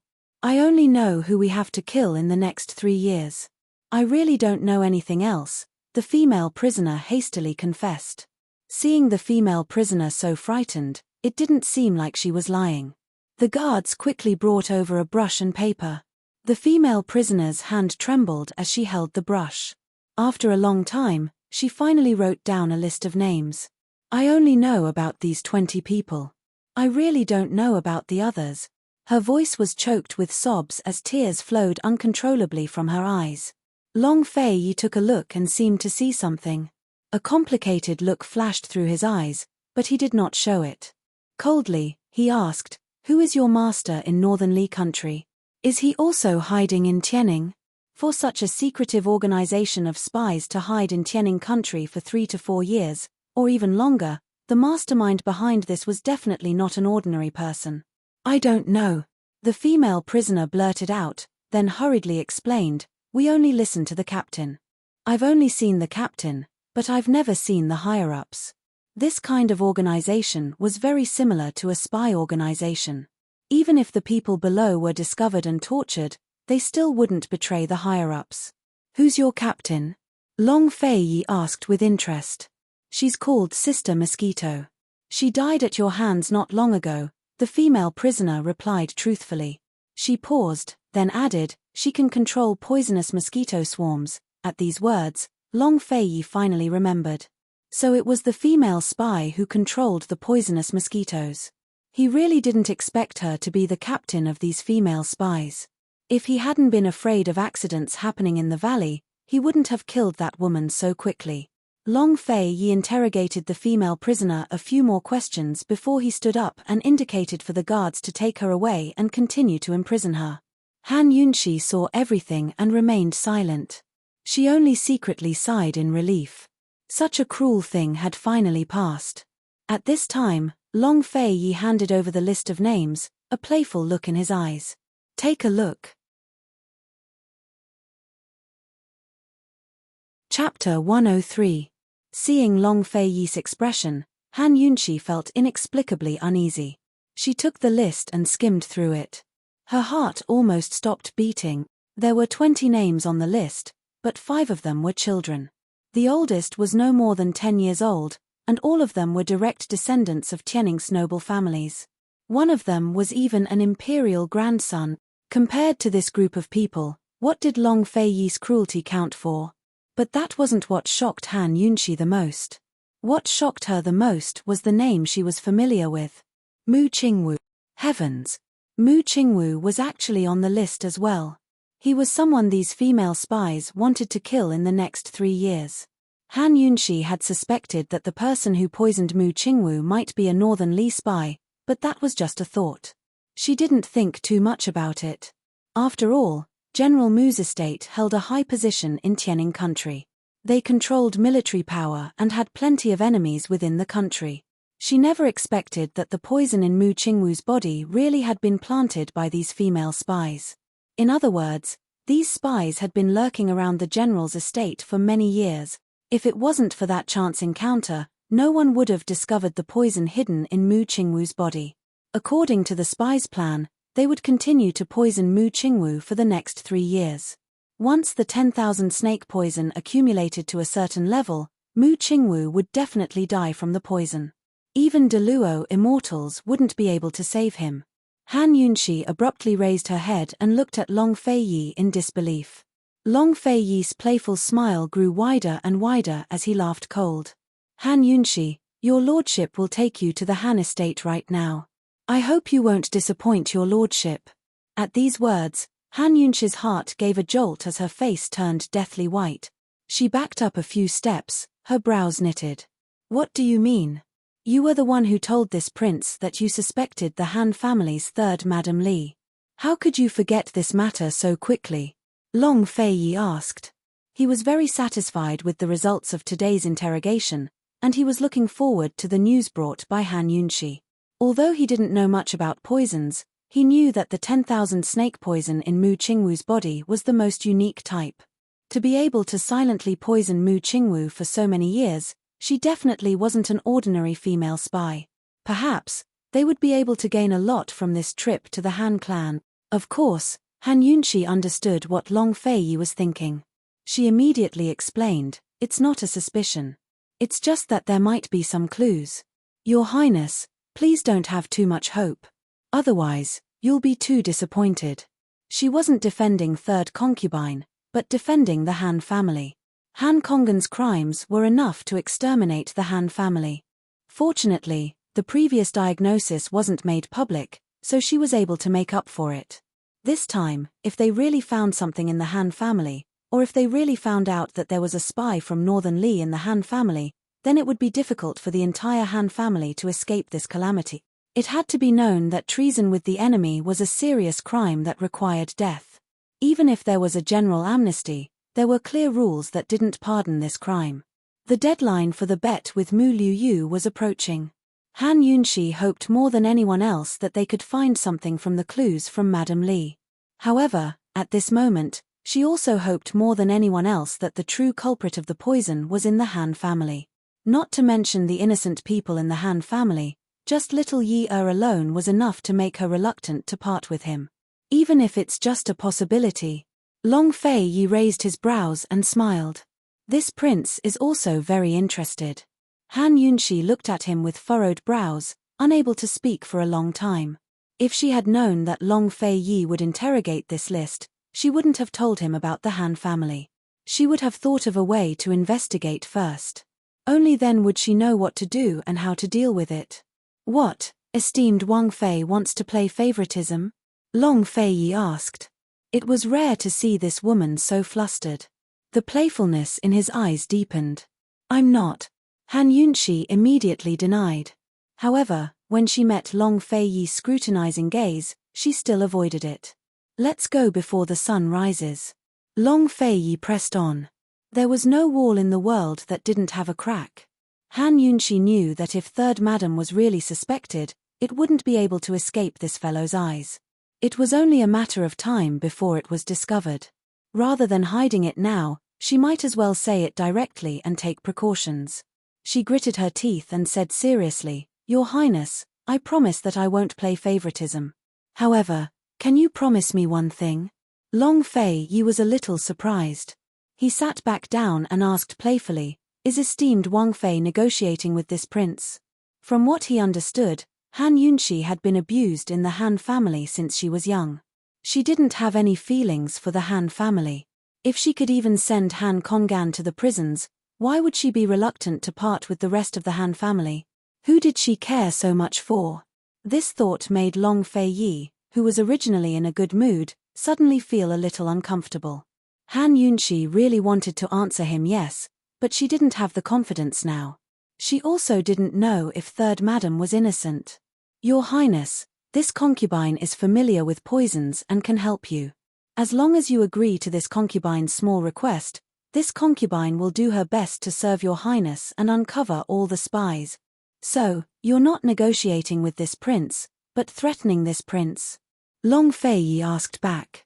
It was rare for him to be so patient. You. Han Yunshi was angry. Was this guy deliberately making things difficult for her? Seeing that Han Yunshi was angry, Long Fei Yi didn't say anything. His eyes were deep as he looked at her playfully. Han Yunshi hesitated for a long time before speaking again. Your Highness, why don't you listen to my conditions first? It won't be too late to consider them later. Long Fei Yi nodded thoughtfully. Speak. If there really is a spy in the Han family, this concubine begs your Highness to spare the Han family's innocent people. Han Yunshi was very serious. Which innocent people? Long Fei Yi continued to ask. Your Highness, although the Han family only has 3 wives and concubines left, there are still dozens of lives lost. This concubine firmly believes that even if there really is a spy in the Han family, not everyone knows about it. There are still many innocent people, Han Yunshi replied. But Long Fei Yi only laughed. Hihi, Han Yunshi, do you know? If the spy really comes from the Han family, then even you might not be able to escape this calamity. Rather than helping others think of a way out, why not think of your own first? This, Han Yunshi's heart skipped a beat as her mind turned blank. If Long Fei Yi hadn't reminded her, Han Yunshi would have forgotten that she was part of the Han family too. Even if she married into the Duke of Qin's estate, it wouldn't change her birth. Her maternal family would never be able to cut ties with her. Within the Han family, she had the best chance of getting close to the imperial clan and harming them. With Emperor Tianhui's personality, he'd rather kill the wrong person than let it go. As soon as the Han family was proven to be suspicious, she'd be the most dangerous member of the Han family. Seeing Han Yunshi's ashen face, Long Fei Yi's lips curved into a satisfied smile, but it quickly disappeared. His tone was still lofty as ever. If esteemed Wang Fei assists your lordship in finding all the spies, your lordship can consider it and vouch for you. Seeing Long Fei Yi's damned indifferent expression, Han Yunshi wanted to hit someone. But what could she do? Imperial families were the most heartless. Brothers could turn against each other, and blood relatives could kill each other. Innocent outsiders were nothing in their eyes. It wasn't Long Fei Yi who was cruel, but the dynasty itself. Long Fei Yi had only reminded her of this point out of the kindness of his heart. At the same time, Long Fei Yi had reminded her that only supreme power and influence could save her from such cruelty. Power and influence. She was dependent on Long Fei Yi, but the Han family had long lost its power and influence. If there really was a spy in the Han family, then they could only blame that hateful spy for implicating an innocent family. Han Yunshi knew she couldn't change this fact, so she could only go with the flow. She raised her head to look at Long Fei Yi and said timidly, if your Highness wants to consider it, then, could you consider vouching for one more person? Who? Long Fei Yi immediately asked. My younger brother, Han Yuni. He's only 6 years old and doesn't understand anything, Han Yunshi replied hastily. Long Fei Yi seemed surprised by her words and remained silent for a long time. Your Highness, you just angrily accused the female spy of murdering a young child. This concubine knows that your Highness cares for the young and weak, so you must be a kind person. Han Yunshi was at a loss for words when it came to flattery. She would never say such things, but for Yi she was willing to risk it all. Long Fei Yi didn't expect Han Yunshi to say such words. He was kind. Did this woman's flattery hit the nail on the head? Is that so? Long Fei Yi asked with a sneer. Yes. Han Yunshi felt a bit guilty herself. Who knew that Long Fei Yi would actually agree? All right, this prince can promise you. Han Yunshi was very surprised. This guy agreed just like that. So simple. She thought he would make things difficult for her again. What was wrong with this guy today? Could it be that he was in a good mood because of the results of the interrogation? Really? Han Yunshi had to confirm. Long Fei Yi stood up and retorted, are you questioning your lordship's integrity? Han Yunshi immediately shook her head, not daring to waste any more words. Many thanks, Your Highness Duke of Qin. Can we leave now? Long Fei Yi asked again. Han Yunshi immediately nodded and hurriedly turned to leave. Forgetting that her foot was injured, she suddenly stomped on the ground. Ooh ah. She cried out in pain, her little face contorted. It hurt. She only felt the pain coming from her foot, and it was so painful that her scalp went numb. Long Fei glanced down, but didn't see her foot. He didn't ask any questions, and just like before, he squatted down slightly in front of her. This guy's lean and muscular body, tall and slender figure, even if he was squatting slightly, he gave off a proud and noble feeling. Han Yunxi suddenly felt an indescribable sense of security. Just as she was about to carefully climb onto him, Long Fei unexpectedly said, "It's almost dawn. Hurry up." Without a doubt, this cold urging dispelled that inexplicable sense of security that Han Yunxi felt. Her lips curved into a cold smile, and she brazenly climbed onto Long Fei's shoulder, not caring if he was in pain or not. Sense of security? What a joke. If this guy didn't sell her off, she would be secretly laughing. When they left Solitary Garden, the sky was already grey and wasn't as dark as before. It should be dawn in another 3 hours. Long Fei's speed was especially fast, so fast that Han Yunxi couldn't see her surroundings clearly. She only felt that the houses on both sides were like shadows flitting past. At this time, the wind was already cold, and Long Fei's speed was also fast. Han Yunxi only felt that the wind was whistling in her face, and it was especially painful when it scraped against her face. Helpless, she could only bury her head on Long Fei's back and let him block the wind for her. She pressed her head against the back of his neck. Long Fei, who was focused on speeding, suddenly felt a bump on the back of his neck. It was especially uncomfortable, but he frowned and didn't say anything. Chapter 104. There was some distance between the solitary enclosure and the Han estate. No matter how fast Long Fei was, it would still take some time. After a while, Han Yunxi started to feel uncomfortable, and her neck began to ache. She lifted her head, and the howling wind blew against her face again. Her long hair flew around, and her face hurt like it was being cut by a knife. Han Yunxi lowered her head again, but she quickly lifted it again. If she kept her head down like this, her neck would probably be stiff by the time they arrived at the Han estate. Long Fei was naturally aware of the small movements of the person on his back, but he continued to stare straight ahead, as if he was used to it. But, this was the first time His Highness Duke of Qin was carrying someone on his back. After a long time, Han Yunxi's neck finally couldn't take it anymore. She was already tired from not sleeping the entire night, and now after being on Long Fei's back for so long, she was exhausted. She hesitated for a moment, then with a sneaky expression, she secretly licked her lips. The hand that was originally holding onto Long Fei's shoulder carefully reached out and slowly wrapped around Long Fei's neck. Once she hugged him, Han Yunxi didn't dare to move. Seeing that Long Fei didn't have any reaction, she timidly rejoiced. It was much easier to hug his arm like this. Her eyes darted around, and she licked her lips again. She tried to carefully turn her head to the side, pressing her small face against his shoulder. Of course, her movements were still stiff. Previously, when Long Fei had taken her to kill the poisonous mosquitoes, it was Long Fei who had domineeringly held her in his arms. But now, she was the one who took the initiative to get close. Would this guy think that she was fickle and didn't abide by the virtues of a wife? When she thought of his previous warning, Han Yunxi felt gloomy. Pedantic ancient people. Han Yunxi waited for a while, but didn't hear any dissatisfaction from Long Fei. She thought that this guy was so fast that he probably couldn't take care of her. At this moment, her tense nerves finally relaxed. She didn't even know what she was feeling guilty about. She secretly sighed in relief and muttered to herself, "Your Highness Duke of Qin, my apologies. I don't have any other intentions. I just wanted to lean on your shoulder for a moment." Long Fei's furrowed brows only loosened after the people behind him calmed down. From beginning to end, he remained calm and collected, but the light in his eyes grew deeper and deeper. There was a shadow at the bottom of his eyes, bright and dark, making it difficult for others to see through him. The entire journey was silent.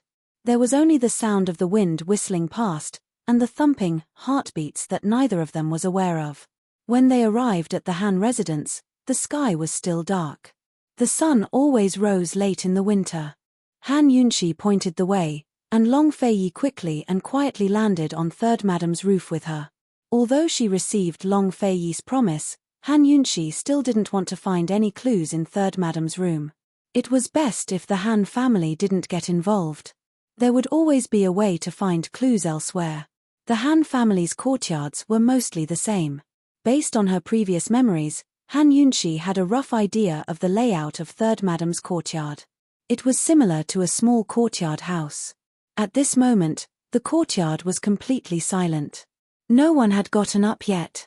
However, Han Yunshi knew that her old mama would get up in less than 2 hours. "Can you tell me what the clue is now?" Long Fei asked in a low voice. Han Yunshi concisely recounted the spring tea she drank in Third Madam's courtyard that day, as well as her discovery in the small wooden hut. Long Fei was a smart person and immediately understood. It wasn't strange for snake venom to appear in Third Madam's small wooden hut.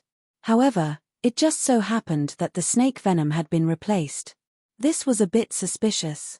"So, I want to search the entire courtyard to see if there are any traces of other snake venom," Han Yunshi said seriously. The reason she was able to discover the snake venom in the small wooden hut was because the snake venom's toxicity was stronger than normal poisons. The detoxification system was more sensitive to it. The second reason was because the 2 drawers of the medicine cabinet hadn't been cleaned. Previously, Han Yunshi had hoped to find traces of other snake venom in this courtyard. Now, she truly didn't hope for that anymore. "This clue is suspicious, but it's not very suspicious," Long Fei said very objectively. Of course, Han Yunshi understood. "I hope I'm just overthinking it." As soon as these words came out, a mocking sneer appeared on Long Fei's lips. Seeing this, Han Yunshi was especially displeased. "Take me down," she said coldly.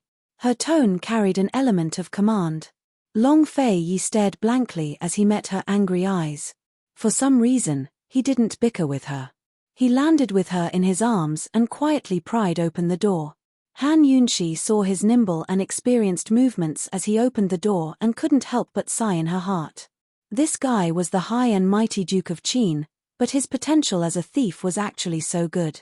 Needless to say, if it wasn't for Long Fei, Han Yunshi really wouldn't have been able to enter.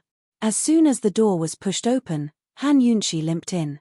Long Fei followed closely behind and quietly closed the door, leaving no trace behind. As soon as they entered, they arrived at the guest hall. Although it wasn't very likely that there would be traces of snake venom here, Han Yunshi still limped around in a circle and activated the detoxification system to search. Long Fei was like a door god. He stood by the door and watched Han Yunshi's slowly moving figure in the dark. If Han Yunshi's hands and feet were nimble, she would be able to walk around very quickly. However, her foot was injured, so it was inevitable that she would be delayed. Fortunately, she had the detoxification system. Otherwise, if she really had to rely on manual search, she would probably have to trouble Long Fei to accompany her several times. Very quickly, they searched all of Third Madam's courtyard but didn't find anything. Only Third Madam and Han Ruoshua's bedroom was left. At this time, the mother and daughter were both sleeping. Nothing. Long Fei was clearly a bit disappointed. "There are still 2 bedrooms. Let's continue searching," Han Yunshi said lightly, but her heart was secretly delighted. 2 or 3 snake venoms must be a coincidence. She must be thinking too much. Long Fei didn't ask any more questions. He walked with Han Yunshi to Han Ruoshua's bedroom. A woman's boudoir was indeed different. As soon as they arrived at the door, they could smell a faint fragrance. Long Fei hesitated for a moment and said in a low voice, "We'll come back when the sun rises." Han Yunshi looked at the sky and said seriously, "There's still time. We won't have to make another trip." First, Han Yunshi had a bet on her and didn't have that much time to waste. Second, if she didn't figure out what was going on, she wouldn't be able to sleep when she returned. There were no traces of snake venom anywhere. It was very likely that she was thinking too much.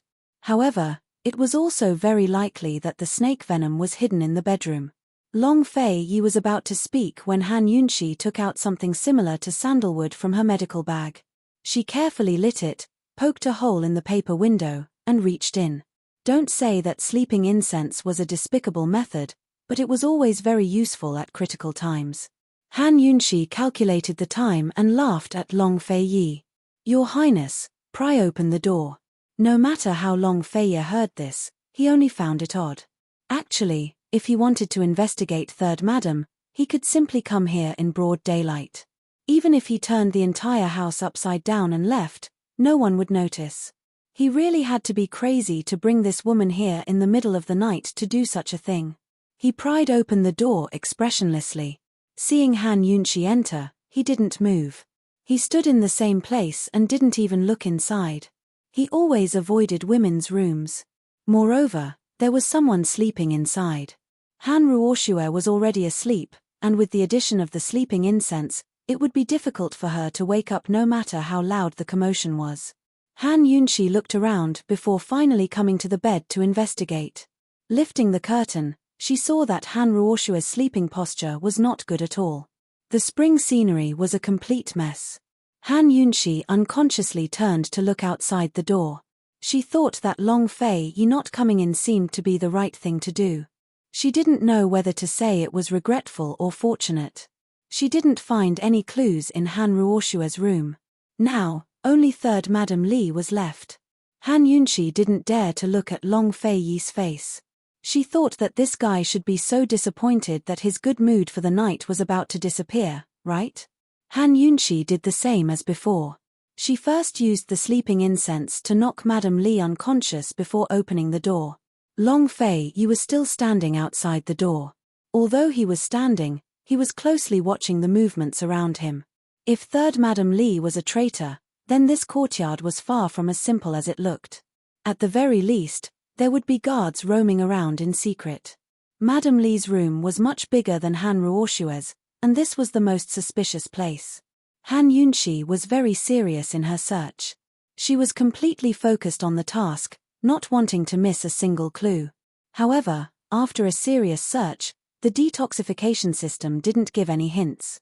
Finally, Han Yunshi's gaze landed on the bed. That was the last place in the entire courtyard that hadn't been searched yet. "Third Madam, you definitely didn't use the 10,000 snake poison," Han Yunshi muttered to herself as she walked over step by step.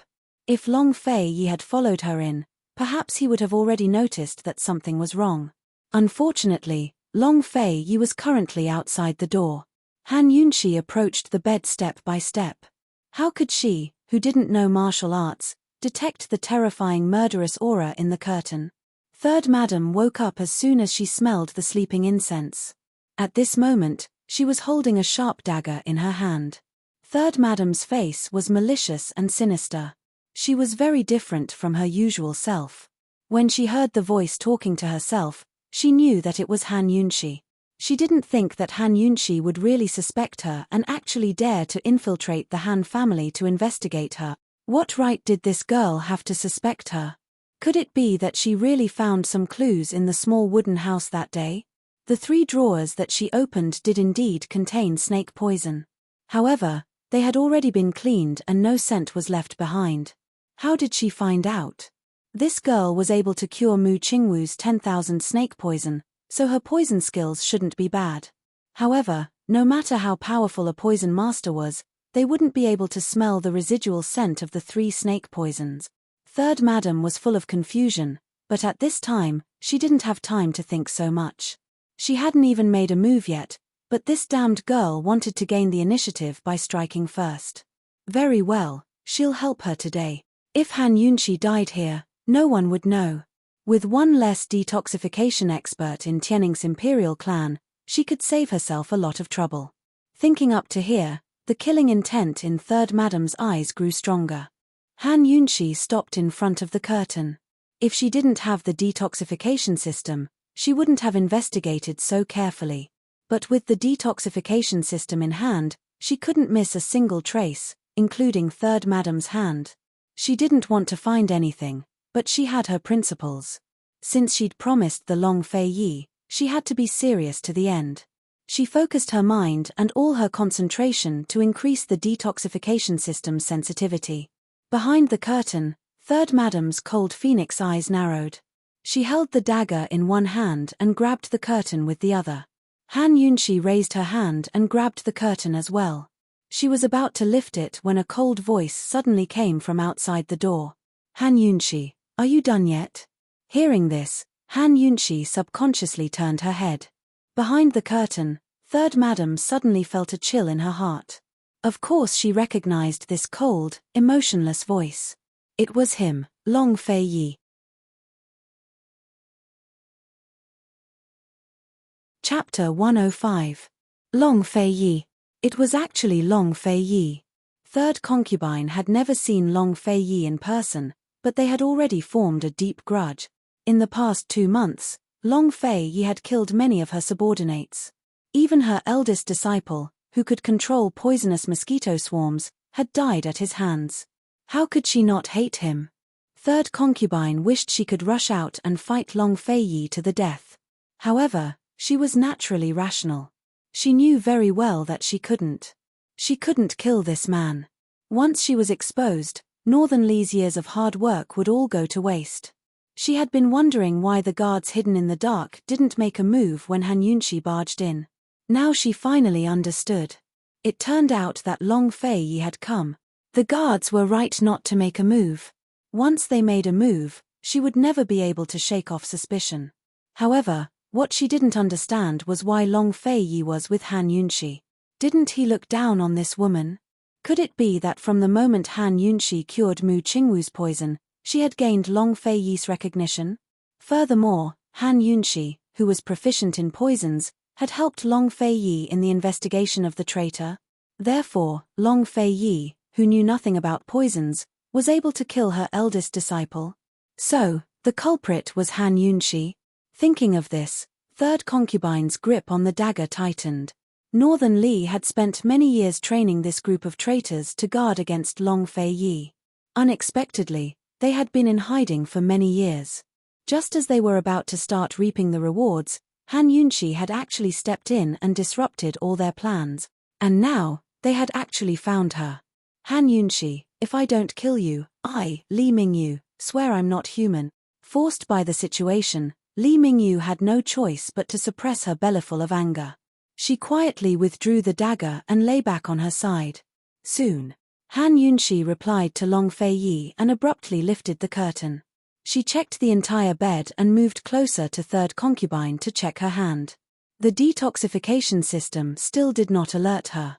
Phew, Han Yunshi heaved a huge sigh of relief.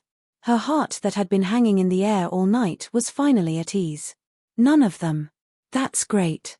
She gently patted Li Mingyu through the blanket and smiled. Third concubine, I've offended you. After that, he carefully tucked Li Mingyu in, put down the curtain, and left. However, when she heard the door close, Li Mingyu opened her eyes. Her face was terrifyingly gloomy. Great. Hehe, Han Yunshi, I will definitely let you know what is truly good.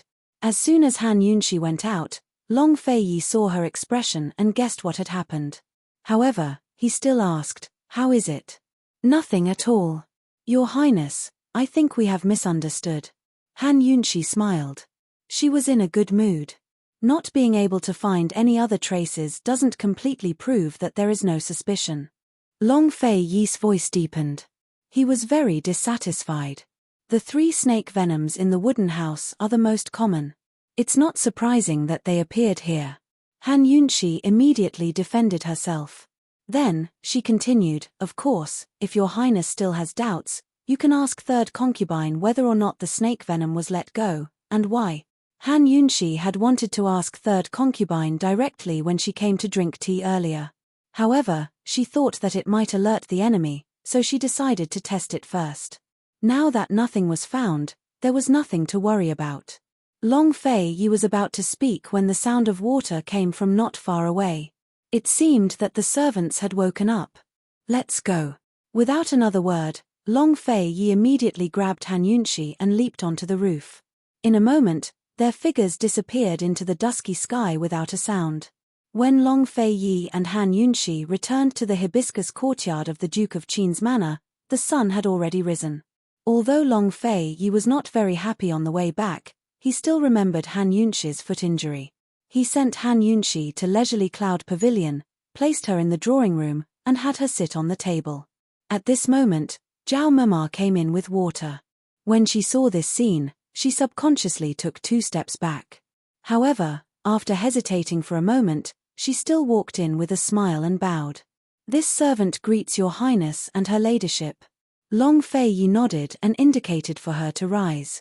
Zhao Mama stood up and hurriedly poured 2 cups of tea. She glanced up at the loft and smiled. "Your highness and her ladyship woke up so early." When these words came out, Han Yunxi almost spat out the tea in her mouth. What did Zhao Mama mean? Did she misunderstand that Long Fei Yi stayed here last night? Obviously, Long Fei Yi also understood the meaning of these words. He lightly coughed a few times and lowered his head to drink his tea without saying a word.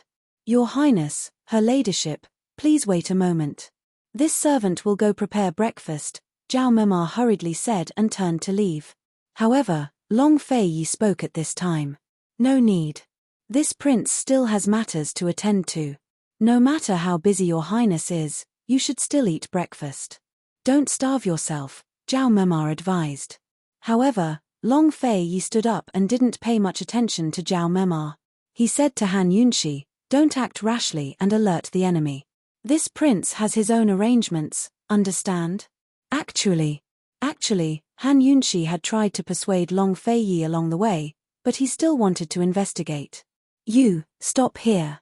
Long Fei Yi's voice deepened. He had carried this woman on his back and listened to her chatter by his ear the entire way back. His patience had basically run out. Han Yunxi pursed her lips and could only remain silent. Long Fei Yi seemed to be afraid that she would act rashly, so he gave her a meaningful look before turning to leave. Once he left, Han Yunxi rolled her eyes. Although she couldn't accept Long Fei Yi's decision emotionally, logically speaking, she still agreed that this matter should be investigated. After all, the traitor was hidden very well. As long as there was even the slightest bit of suspicion, they couldn't let it go. Han family. Ari, she didn't know what the fate of the Han family would be like. "Esteemed Princess Consort, why didn't you ask His Highness to stay for breakfast?" Zhao Mama asked. Han Yunxi recovered her senses and replied without thinking, "Why did you ask him to stay?" Zhao Mama was suddenly at a loss for words. She didn't know what was going on. No reason. "This servant will go prepare breakfast now," Zhao Mama said and quickly retreated. She sighed in her heart. These 2 masters' thoughts were too hard to read. Looking at Zhao Mama's back, Han Yunxi's stomach suddenly grumbled. She couldn't remind her that she was hungry. Once she was reminded, her stomach would immediately feel hungry. Han Yunxi was suspicious and carefully jumped down from the table. When her feet touched the ground, she remembered that she had left her shoes and socks in the solitary courtyard.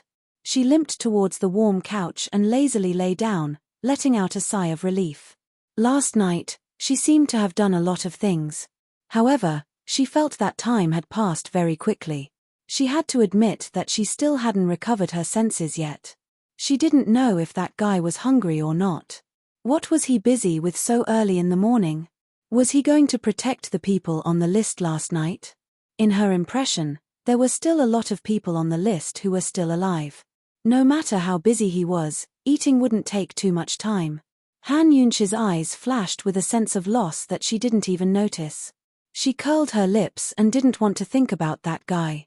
Who was the head of the Northern Li country's spies? Could it be that they knew him and that he was hiding by their side? As Han Yunxi mused and pondered, she unknowingly fell asleep. Zhao Mama came to deliver breakfast. Seeing her tired appearance, she didn't dare to disturb her. Thus, Han Yunxi slept until the afternoon, until Mu Qingwu came to see her. Mu Qingwu's work efficiency was pretty good. In a few days, he had investigated and sorted out a detailed investigation report. It recorded in detail the people who had been in contact with him for the past 3 years, as well as the things that had happened. Han Yunxi slept for a while and was completely awake. She silently looked at the investigation report and didn't miss a single piece of information.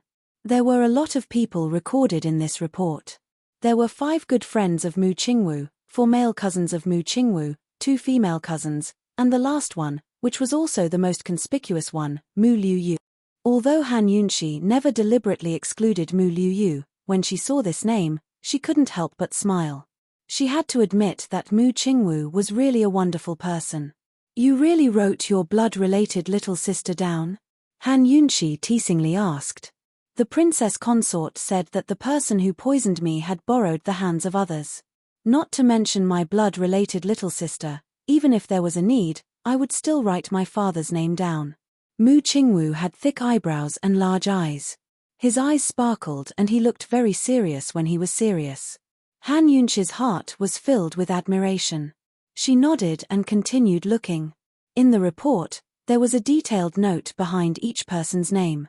It recorded the frequency of contact with Mu Qingwu, the location of the meeting, and the specific things that had happened.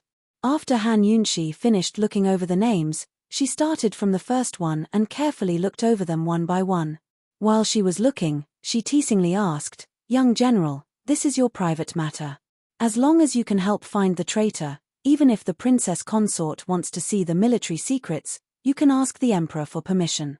Mu Qingwu was still very serious. I don't want to know." Han Yunshi quickly refused. She understood that the more she knew, the more dangerous it would be.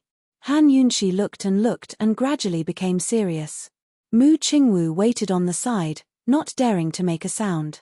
When he inadvertently raised his head and saw Han Yunshi's serious face, he couldn't look away. Since the first time he saw this woman in front of the Duke of Qin's manor, he knew that this woman wasn't simple. Only, he never thought that they would have so many interactions. He always thought that if she didn't marry into the Duke of Qin's manor, perhaps they wouldn't even have any interactions. Han Yunshi was focused on the report, so how could she know that Mu Qingwu was staring at her from the side? She looked over all the records one by one. Most of them didn't have anything suspicious. When friends invited each other, they mostly drank. The 10,000 snake poison definitely couldn't be put in wine. She was certain of this point. Moreover, the drinking frequency wasn't high. As for the interactions between the cousins, although they were frequent, there wasn't any pattern. Most of the time, they just visited the manor. In the end, Han Yunshi's gaze fell on Mu Liuyu's information. It had to be said that Mu Liuyu and Mu Qingwu's interactions were the most frequent. Basically, when Mu Qingwu returned to the great general's estate, he would see his sister. This was all very normal. However, there was one record that caught Han Yunshi's attention. Mu Liuyu actually invited Mu Qingwu to the outskirts of the Heavenly Fragrance tea house from time to time for tea. Han Yunshi suddenly raised her head to look at Mu Qingwu. At the same time, Mu Qingwu was also staring at her. In that instant, their eyes met and their gazes met. Mu Qingwu was like a thief who had been caught at the scene. He immediately lowered his head in guilt. However, Han Yunshi was alarmed and didn't notice his abnormality. She anxiously asked, "Young general, does your sister often invite you to tea?" Mu Qingwu's ears were a little hot. He had never been so embarrassed in his life.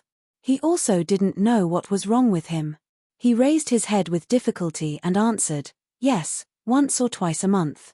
It's the Heavenly Fragrance tea house in the outskirts of the city. Liu Yu is a frequent customer there." Once or twice a month. Han Yunshi was suspicious. Once or twice a month. This frequency was different from the frequency of poisoning. The difference was too great. "Do you buy tea from there?" Han Yunshi asked again. She knew that most people who went to the tea house would buy tea leaves back.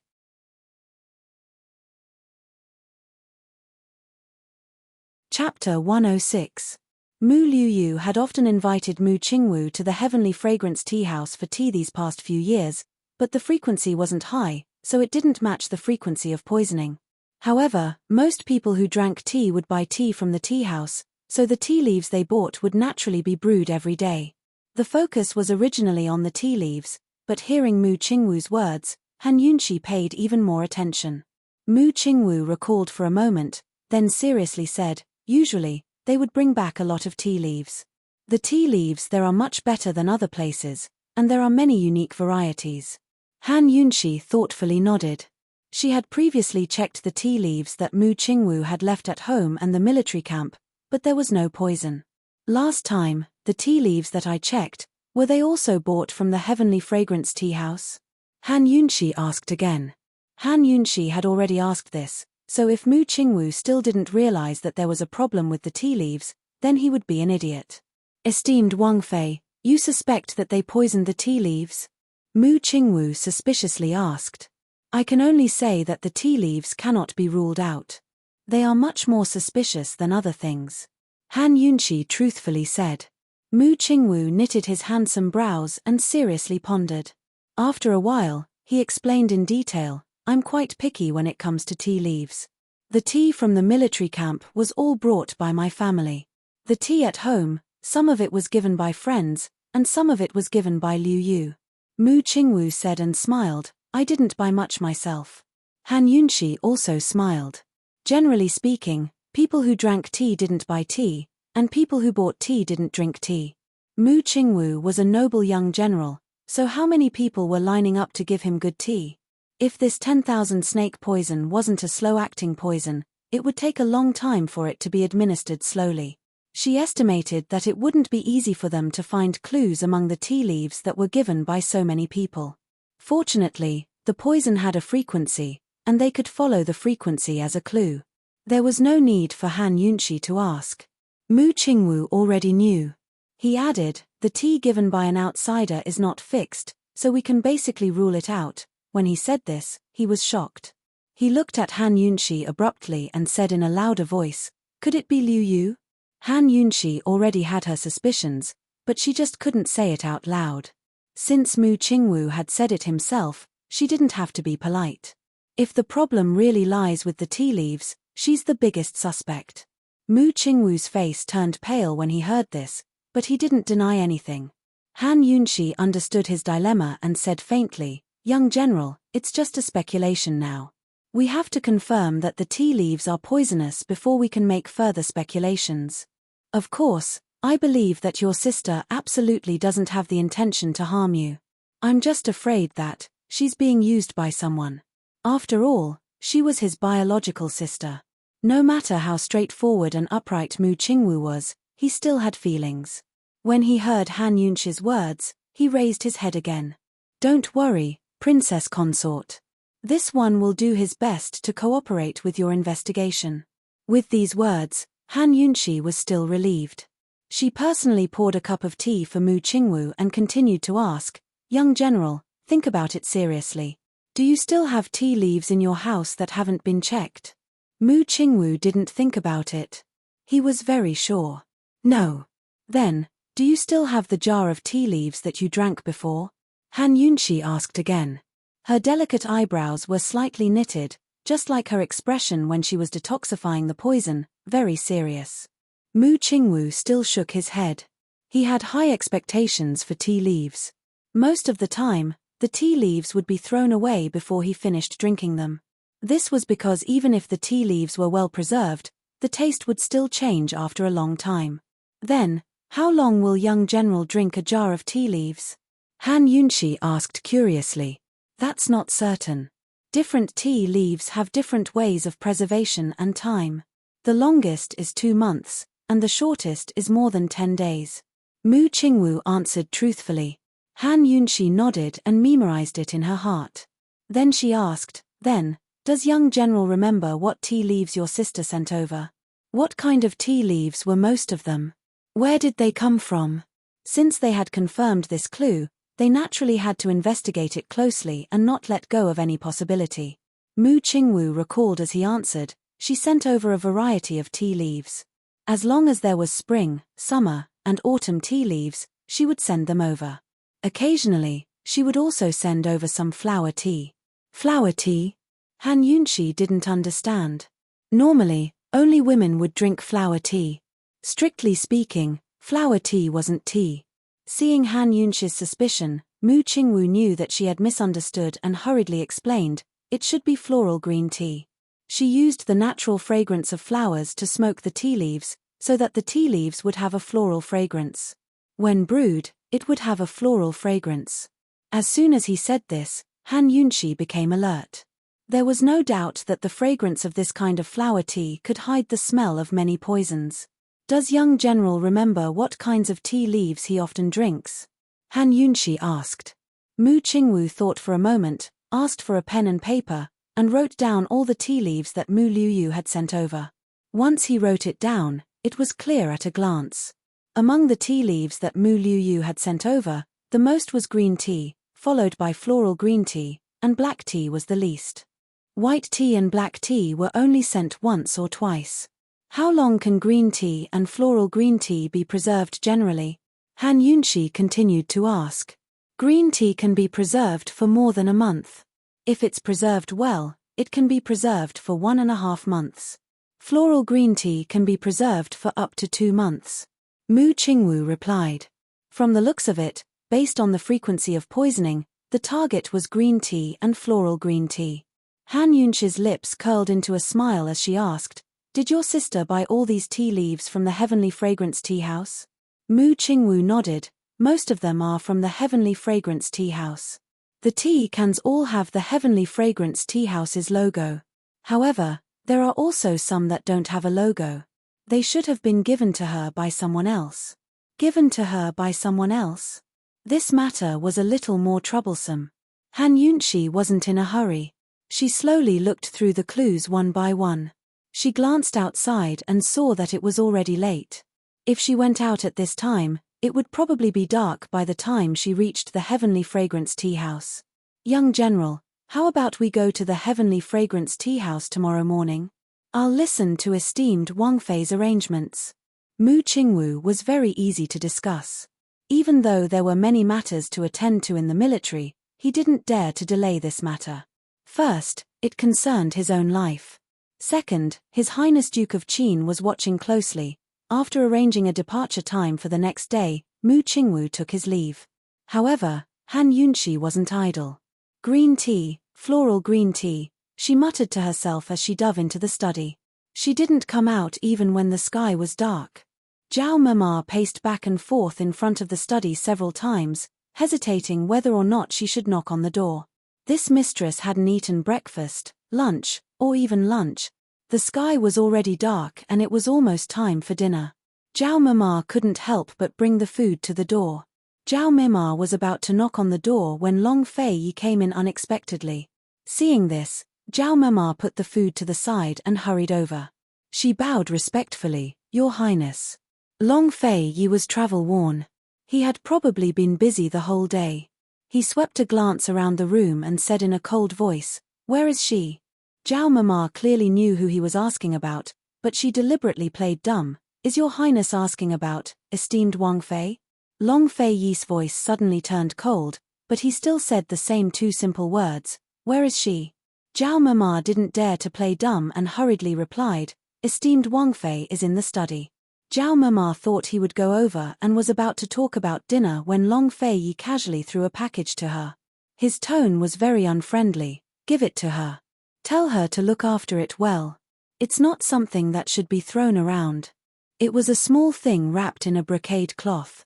Zhao Mama held it in her hand and secretly touched it. She didn't know what was inside.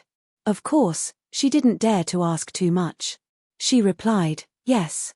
Long Fei seemed to want to say something else, but he only pursed his lips and got up to leave without saying a word. "Your Highness, please wait." Zhao Mama called him back. Long Fei looked over and didn't even open his golden mouth. He really was a man who cherished his words like gold. Zhao Mema had long gotten used to it. Her eyes flashed with a secret smile as she said, "Your Highness, it's getting late. Why don't you have dinner here?" "No need." Long Fei refused without a second thought. Aside from necessary banquets, he didn't have the habit of eating with others. Even when it came to Grand Concubine Yi, he'd tactfully declined. But Zhao Mema only sighed softly and said helplessly, "Your Highness, esteemed Wang Fei's been in the study all day. She hasn't eaten any of the 3 meals a day. This old woman can't persuade her otherwise, but perhaps esteemed Wang Fei will listen to the Wang Ye's words." Long Fei's deep eyes flashed with displeasure as he glanced at the study door. Zhao Mema had served His Highness for many years and knew his temper well. He had to have his own ideas, or else he'd have left long ago. Zhao Mema couldn't help but feel expectant, but Long Fei stared for a while before saying cold, "It's her business that she doesn't eat." It has nothing to do with your lordship. There's no need to report this in the future. All right, Zhao Mama wasn't surprised, but a little disappointed. But Long Fei Yi had hardly finished speaking when there was a creak as the door to the study opened. Han Yunxi's face was expressionless as she openly walked out.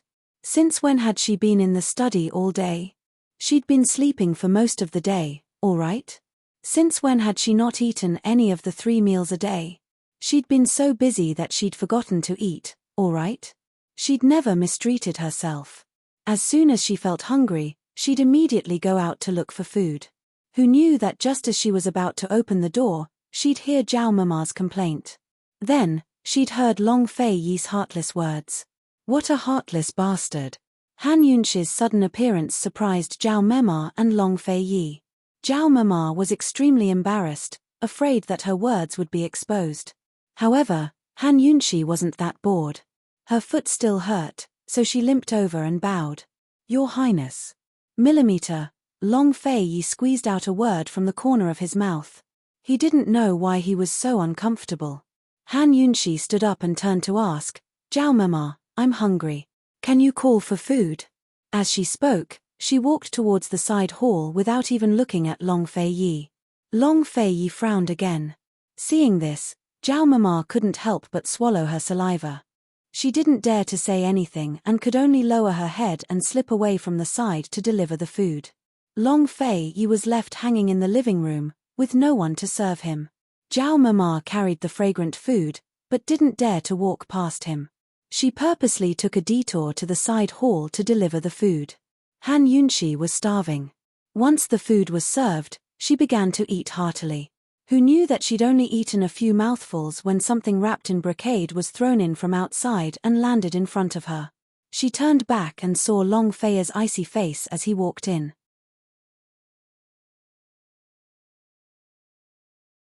Chapter 107. Long Fei Yi lifted his robes and sat down in front of Han Yunxi. Cold, he said, Zhao Mama, add another pair of chopsticks. This prince will be having dinner here tonight. Hearing that His Highness was staying for dinner, Zhao Mema was naturally delighted. She immediately added more chopsticks and bowls as she said with a smile, Your Highness, please wait a moment. This servant will go to the kitchens to add a few more dishes, as well as a jug of Your Highness's favorite grape wine. Unfortunately, neither Long Fei Yi nor Han Yunxi paid any attention to her. The two of them were currently staring at each other. When Zhao Mema saw that the atmosphere wasn't right, she immediately shut her mouth and resentfully slipped away. Han Yunxi looked at Long Fei Yi for a moment before her gaze moved down and landed on the small bundle on the table. She deliberately put down her chopsticks and asked unhappily, Your Highness, it's not good for you to just throw this thing around, right? No matter what it was, even if he wanted to give it to her, he shouldn't throw it over like this. So rude. This is indeed not something that can be casually thrown around. It's best if you keep it well. Don't let this prince see it a second time. Long Fei Yi warned. When these words came out, Han Yunxi was puzzled. Could it be that this bundle contained her things? My things? She asked suspiciously. A trace of disdain appeared on Long Fei Yi's lips, but he didn't reply. Han Yunxi hurriedly took it and carefully opened it. Who knew that what greeted her eyes was actually her shoes and socks. One shoe and one sock, which were the ones she took off in Solitary Park last night. Last night, her feet had been bandaged with medicine and they were so swollen that she couldn't wear shoes and socks, so she could only go barefoot. She had completely forgotten about these things. Who knew that Long Fei Yi would actually bring them back for her? Although these things couldn't be casually thrown around, it wasn't enough for him to throw them over with a dark face. Although her heart was dissatisfied, Han Yunxi was still very polite. Many thanks to Your Highness. Chen Qie will remember. Unexpectedly, Long Fei Yi asked coldly, So, that night, you didn't wear shoes, went into the prison barefoot, and went to the Han family barefoot? The ancients were conservative, and this man was simply an antique among the conservatives. Who cared whether she was barefoot or not? He was not her real husband, so he was too nosy. Han Yunxi answered honestly, yes. As soon as he said this, Long Fei Yi suddenly frowned and narrowed his eyes dangerously. Han Yunshi didn't want to pay attention to him. However, being stared at by him, she felt a murderous aura around her. Good women don't fight with old men, she hurriedly explained. Chunche's feet are wrapped in thick gauze, so I can't wear shoes and socks. As she spoke, she was afraid that this fellow wouldn't believe her, so she hurriedly kicked him and lifted her skirt. If you don't believe me, look. Long Fei Yi tilted his head to look and saw that Han Yunshi's injured feet were wrapped in thick layers of white gauze from her ankle to her toes. Those who didn't know better would think that it was a plaster cast. Long Fei Yi seemed to be very satisfied with this. He retracted his gaze and didn't pursue the matter. He coughed lightly and asked mildly, "You applied medicine last night. Is it still not better?" "Ha ha," Han Yunshi sneered inwardly. This fellow was satisfied and knew how to care for others. He was satisfied, but she was still unhappy. Han Yunshi raised her head and narrowed her eyes into a smile, her expression completely harmless. Long Fei Yi was stunned. What was this woman smiling about? Unexpectedly, Han Yunshi's expression immediately changed. Her face was gloomy as she said coldly, "Thanks to your highness, it won't recover so quickly. Actually, it was just a sprain. Moreover, Long Fei Yi's medicine was quite effective, so it would recover very quickly. However, she had almost been crippled by this fellow last night. The strength of his hands when applying medicine was enough to ruin her feet." Han Yunshi changed her expression as quickly as flipping a book. Long Fei Yi didn't expect this and was silent. Han Yunshi smiled again. "Thank you for your highness' concern." Long Fei Yi looked at her and became even more silent. His deep gaze deepened. Han Yunshi hated the feeling of being inferior in front of this fellow the most. Even though she was a little timid, she still met his gaze openly. At this moment, Long Fei Yi suddenly stood up. He was leaving. Han Yunshi immediately lowered her eyes and ignored the disappointment in her heart. So what if she was bold enough to provoke him? Wasn't this fellow always like this? He would either be so domineering that she couldn't say anything, or leave without saying a word. Unexpectedly, Long Fei Yi didn't leave. Instead, he changed his position and sat down beside Han Yunshi. "Feet." His voice was cold as he said one word. Han Yunshi was stunned and blurted out, "What are you doing?" Long Fei Yi didn't answer. Instead, he reached out and picked up her feet, placing them on his thighs. "Let go." Han Yunshi was fierce. She was about to struggle when Long Fei Yi held her down and said in a low voice, "Don't move." Han Yunshi still wanted to struggle, but no matter how hard she tried, she couldn't move. She frowned as she looked at him. She couldn't see his face, but she realized that this fellow's side profile looked better than his face. The lines were so perfect that they looked like they were carved. He was especially cold and handsome. Han Yunshi looked at him and unknowingly quieted down. Long Fei Yi pressed down on Han Yunshi's feet with one hand and used the other to untie the bundles of gauze that were wrapped around Han Yunshi's feet. There were a lot of gauze, at least 20 layers thick. Unlike last night, his movements were much gentler tonight. He untied the layers one by one, and his patience wasn't inferior to that of a professional physician like Han Yunshi. Han Yunshi watched silently. She didn't know why, but when she saw his careful movements, her heart unknowingly became cautious as well.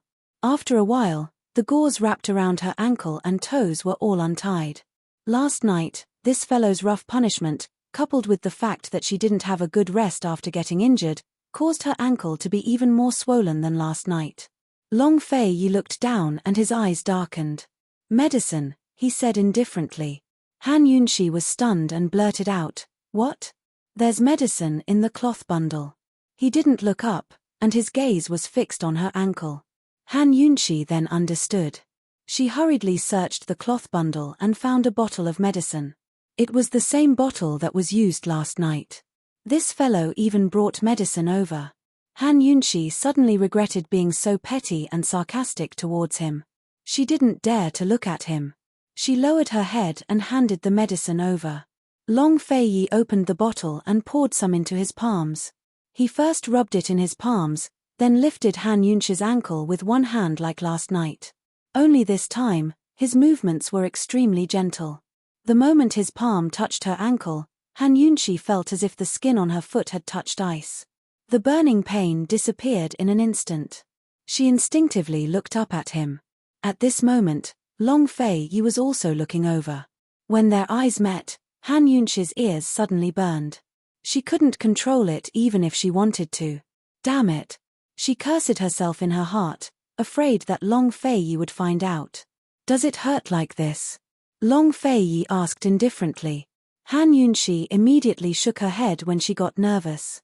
Actually, it did hurt a little. Long Fei Yi covered her ankle with his other hand and gently placed it on the red and swollen area. He asked again, "How about this?"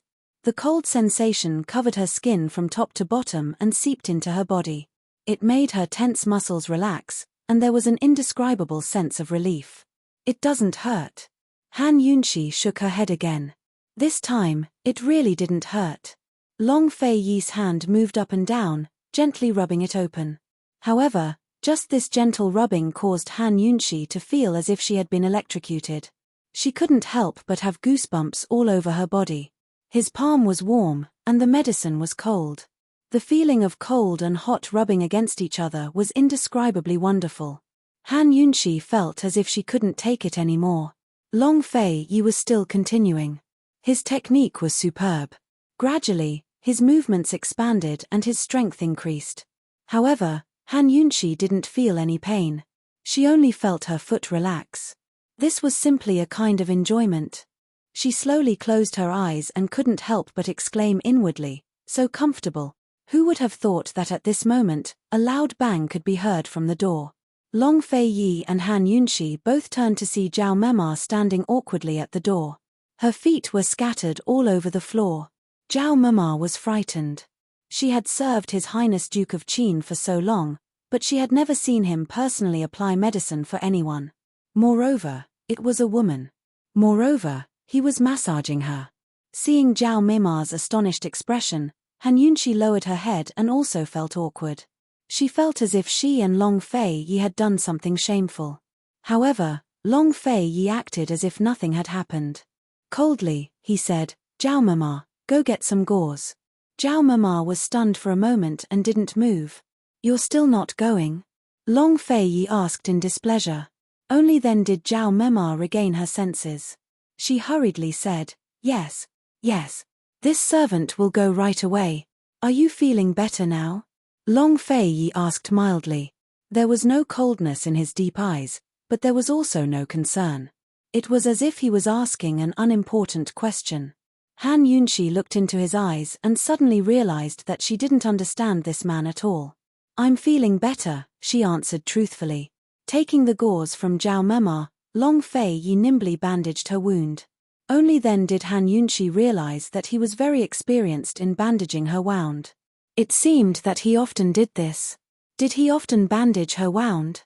Or did he often help others? Han Yunshi was still in a daze when Long Fei Yi finished bandaging her wound. There were only 2 thin layers of gauze. "This won't hinder you from wearing shoes and socks," he said expressionlessly. He was actually still thinking about this. Han Yunshi couldn't help but burst out in laughter. Long Fei Yi immediately frowned and said coldly, "Is there a problem?" "No, it's quite good." Han Yunshi didn't dare to tell the truth. She was thinking that whoever really married this conservative man in the future and became his true wife would be under his strict control. Who knows, he might even shelter his mistress and raise her in his boudoir, not showing her face to anyone. Long Fei Yi didn't ask any more questions. He put her foot down and threw the ointment to her. He said mildly, "It's not a big problem. You can change it again tomorrow. Don't touch water and walk less." "Okay." Han Yunshi nodded. The famous doctor of a generation instantly turned into an obedient patient. Long Fei Yi got up.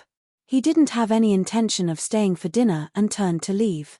"How's your Highness' investigation of the Han family's matter going?" Han Yunshi asked anxiously. "Not yet," Long Fei Yi replied without stopping his steps. Han Yunshi didn't look back and didn't ask any more questions. She lowered her eyes and listened to his footsteps in silence. Suddenly, Long Fei Yi opened his mouth.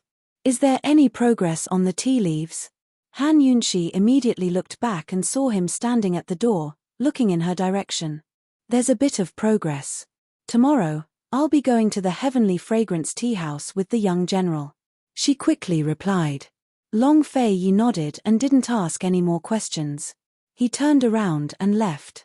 After his figure disappeared, Han Yunqi slowly turned back to look at the table full of food. She didn't know why she was so happy, but she couldn't help but burst out in laughter. Zhao Mema was baffled as she watched from the side. His Highness didn't stay for dinner, but esteemed Wang Fei was still happy. She timidly asked, Esteemed Wang Fei, the food is already cold. Do you want this old servant to warm it up? No need. Han Yunqi picked up her chopsticks. Her appetite seemed to have improved as she ate in big mouthfuls and drank large mouthfuls of soup. That night, the lights in Long Fei Yi's bedroom were lit the entire time. Han Yunqi leaned against the chaise lounge by the window in deep thought. Unknowingly, she fell asleep.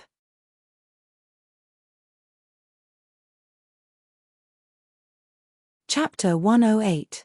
The next day, before Mu Qingwu arrived, Steward Xia delivered a large pile of tea leaves. Most of them were spring tea leaves, autumn tea leaves, and winter tea leaves. All of them were freshly preserved. Who said that the preservation conditions in ancient times were limited? Seeing the things in front of her, Han Yunqi could only sigh. Since ancient times, there was nothing that couldn't be done with money. Looking at the pots of fragrant tea leaves, she didn't even bother to eat breakfast. She went straight to the study to do her experiments. Just like before, she separated and matched the tea water and tea leaves. She even deliberately used green tea to try a few more times. Unfortunately, the results were very disappointing. Once again, everything failed. There were no surprises. According to the method of roasting, she classified the tea leaves into spring, autumn, and winter according to the harvest season. Unfortunately, she didn't succeed. Han Yunqi walked out of the study with her head lowered. She was somewhat disheartened. Did she suspect the wrong person, or did she miss something? The place of origin? Could it be the place of origin? Other than the method of roasting and harvest season, the only other way to classify tea leaves was the place of origin. Thinking of this, Han Yunqi regained her spirit. Perhaps, she would be able to gain something from the Celestial Fragrance tea shop today. Esteemed Wang Fei, it's time to eat. Zhao Mema reminded her. Han Yunqi recovered her senses. Just as she sat down, Zhao Mema said, His Highness woke up early and is making tea in the courtyard. Han Yunqi's chopsticks paused for a moment. It was only for a moment, but she didn't react. Zhao Mema looked down at her for a long time, then casually said, His Highness likes the red South Peak from the Celestial Fragrance tea shop the most. Han Yunqi was still silent. She minded her own business and ate as if she didn't hear anything.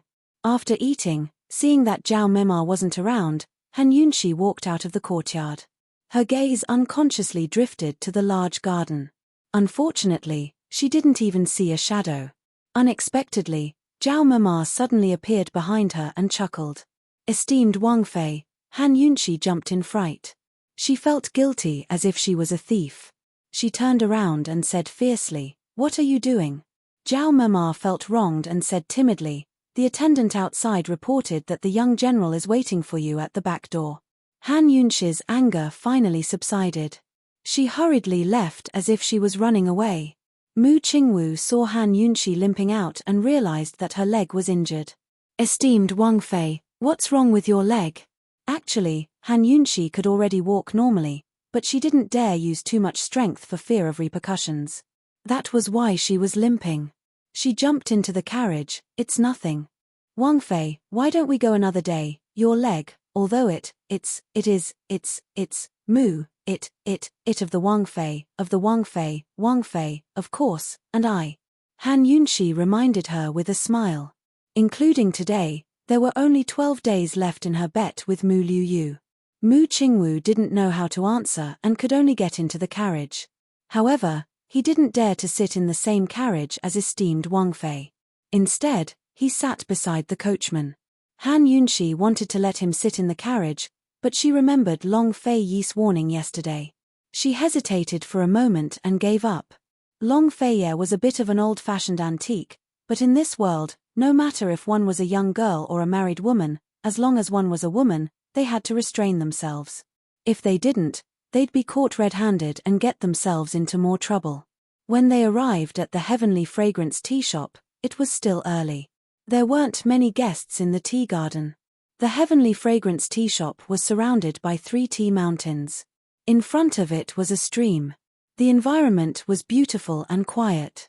The tea garden occupied a large area. There were more than 30 courtyards of various sizes.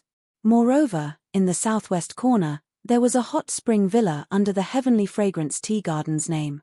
Not to mention the manpower and resources used to build this tea garden, just the land on the outskirts of the capital was priceless. It was said that the owner of the Heavenly Fragrance tea shop was an extremely low-key person. His whereabouts were very mysterious. He was a man with wealth that could rival a country. Even now, no one who came to drink tea had seen him in person. Mu Qingwu had already made an appointment. When he saw the general's carriage, the manservant at the gate didn't dare to stop him. He also didn't dare to neglect him. He immediately led the carriage to a separate courtyard.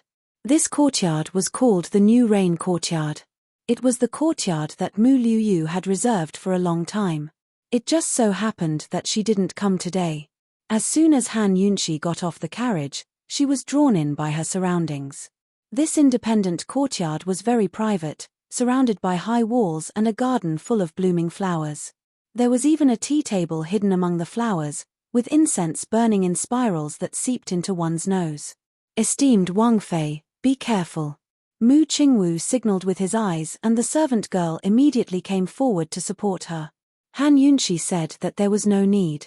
She limped along the stone path into the flowers and sat down cross-legged beside the tea table. If it wasn't for the fact that she had something to do, she really wanted to stay here for a few days and relax a bit. If this place was placed in the modern era, it would be the highest level of high-class clubs. It was suitable for secret meetings and it was even more suitable for lovers. It seems like the Princess Consort likes this place very much. Mu Qingwu also sat down. If there was a pot of good tea, that would be even better. Han Yunxi jokingly said. Today, he'd come to take a look at the tea house, as well as to inquire about Mu Liuyu's spending and social records. Han Yunxi was absolutely certain that Mu Liuyu wouldn't harm her own brother. If someone had borrowed her hands to poison the tea leaves, then the 10,000 snake poison would either come from the Celestial Fragrance tea shop, or from the tea leaves gifted by her friends. The Heavenly Fragrance tea garden's tea leaves all had labels. If it was the Heavenly Fragrance tea garden that poisoned them, then it would be too obvious. The culprit wouldn't be that stupid. Han Yunxi was more inclined to believe that it was Mu Liuyu's friends who poisoned them. If it was a friend who gave her poisoned tea leaves, then it must be someone who frequently gave her tea leaves. Since ancient times, giving gifts was a common occurrence. However, this gift wasn't randomly given and it wasn't randomly accepted. Mu Liuyu, this young miss who spent lavishly on food and clothes, wasn't greedy. She didn't lack a few pots of tea leaves. There must be a reason why she could frequently accept other people's tea gifts. Either the tea leaves were especially good and could capture Mu Liuyu's taste, or the person who gave the tea was someone who had a good relationship with Mu Liuyu. Mu Liuyu didn't come to the Heavenly Fragrance tea garden just to buy tea, but also to meet friends to drink tea. Han Yunxi naturally had to investigate the Heavenly Fragrance tea garden first. Mu Qingwu ordered green tea. The tea servant's tea skills were very professional. Washing, taking, steeping, carrying, drinking, pouring, and cleaning were all very particular. Han Yunxi tasted a few cups before asking, "Are these tea leaves from the tea garden?" Replying to the princess consort, "The tea leaves provided by the tea garden all come from the 3 tea mountains in the back. They are all roasted by the tea garden. However, customers can also bring their own tea here." The tea servant answered truthfully. Han Yunxi thoughtfully nodded and asked, "Does young Miss Mu often bring her own tea here?" When these words came out, the tea servant didn't immediately answer. Instead, she looked embarrassed. The tea servant in each independent courtyard of the Heavenly Fragrance tea garden was fixed. Many of the independent courtyards were reserved by customers all year round. These tea servants became private tea servants and only served fixed people. If it weren't for Mu Qingwu today, Han Yunxi might not have been able to enter this sinew courtyard. The tea servants served the customers and saw and heard the most things. Their first duty was to keep the customers' secrets. If esteemed Wang Fei asks you a question, just answer it. I've already informed your deacon, Mu Qingwu said indifferently. In fact, if he wanted to investigate Mu Liuyu, he only needed to ask her. However, Mu Qingwu knew his sister's temperament the best. It was fine if he didn't ask. Once he asked, not only would she not answer truthfully, but she would also fabricate many lies to interfere with the investigation. Therefore, he could only bring esteemed Princess Consort to the Heavenly Fragrance Tea Garden to investigate. After all, Mu Qingwu was Mu Liuyue's brother. With his words, the tea servant felt much more relieved and immediately answered, replying to esteemed Princess Consort, "Young Miss Mu doesn't bring her own tea every time she comes. When she comes, she drinks the tea from the tea garden. When she comes with friends, it's usually her friends who bring her tea." When these words came out, Han Yunxi and Mu Qingwu immediately became alert. Without a doubt, this situation was very consistent with their speculations. "Who does young Miss drink tea with?" Mu Qingwu quickly asked. The tea servant thought for a moment and answered, "There are several people who come often. Princess Changping, the third miss of the Prime Minister's family, the eldest miss of the military secretary's family, the seventh miss of the Lin family, the second miss of the Han family." The tea servant said a bunch of names. Even Mu Qingwu was surprised. He didn't expect his sister to have so many friends. At the end of her speech, the servant girl added, "Eldest young miss came here with the Han family's second young miss. Which Han family?" Han Yunxi couldn't help but ask. Although the only Han family in the capital that had connections with Mu Liuyu was her maternal family, she still wanted to confirm. "It's the medical family, the Han family, esteemed Princess Consort's maternal family," the tea servant replied in a low voice. "The second miss of the Han family, Madame Li's daughter, Han Ruoxue?" A trace of hesitation flashed across Han Yunxi's eyes. Although she was now even more certain that Madame Li was the culprit, she was still very calm. After all, these were all speculations and there was no real evidence. If she locked onto Madame Li now, it was very likely that she would miss other clues and miss the real culprit. Han Yunxi had never investigated a case before, but she thought that investigating a case and making a diagnosis should be based on the same principle. One couldn't make subjective guesses. There were too many similar symptoms, so they had to be eliminated one by one until there was a clear diagnosis to support the diagnosis.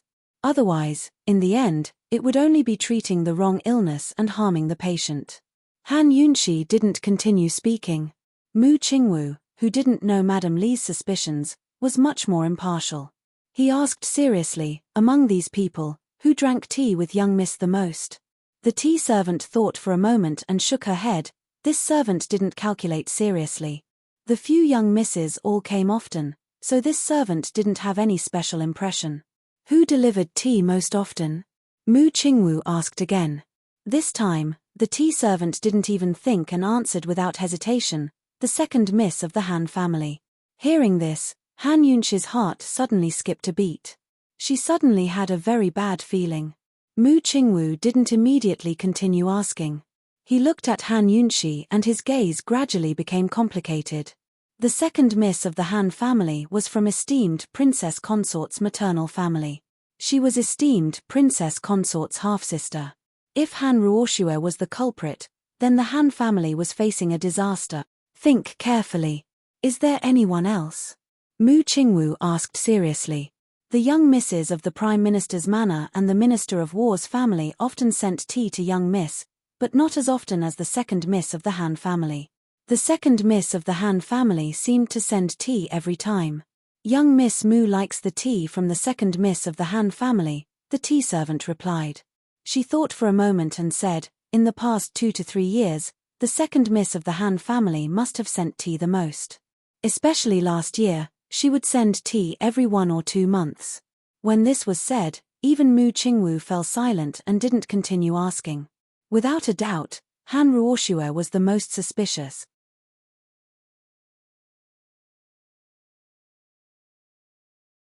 Chapter 109. Seeing that Mu Qingwu and Han Yunxi were both silent, the tea servant had long sensed that something was wrong. However, the tea house would keep records of the consumption of these things that the young general asked, so she didn't dare to lie. Not long ago, second Miss Han had left a jar of high-quality spring tea here. Many influential people who came to drink tea would leave their tea leaves behind, and none of them came back to look for it. Thus, she had a sneaky idea and hid the jar of tea leaves. Who knew that the next day, someone from the Han family came to look for it? She couldn't take it out again, so she could only lie and say that she didn't see it. The tea that second Miss Han had sent was of the highest quality, and many of them were even better than those in the tea house. If they could be resold in the tea market, they would definitely be able to fetch a good price. The tea servant had planned to find a time to secretly take it out and sell it, but who knew that something like this would happen today? She was scared witless and didn't dare to sell the tea leaves. She only hoped that they wouldn't find out that she was the culprit. If the steward of the tea house found out that she had stolen a guest's tea, only death would await her.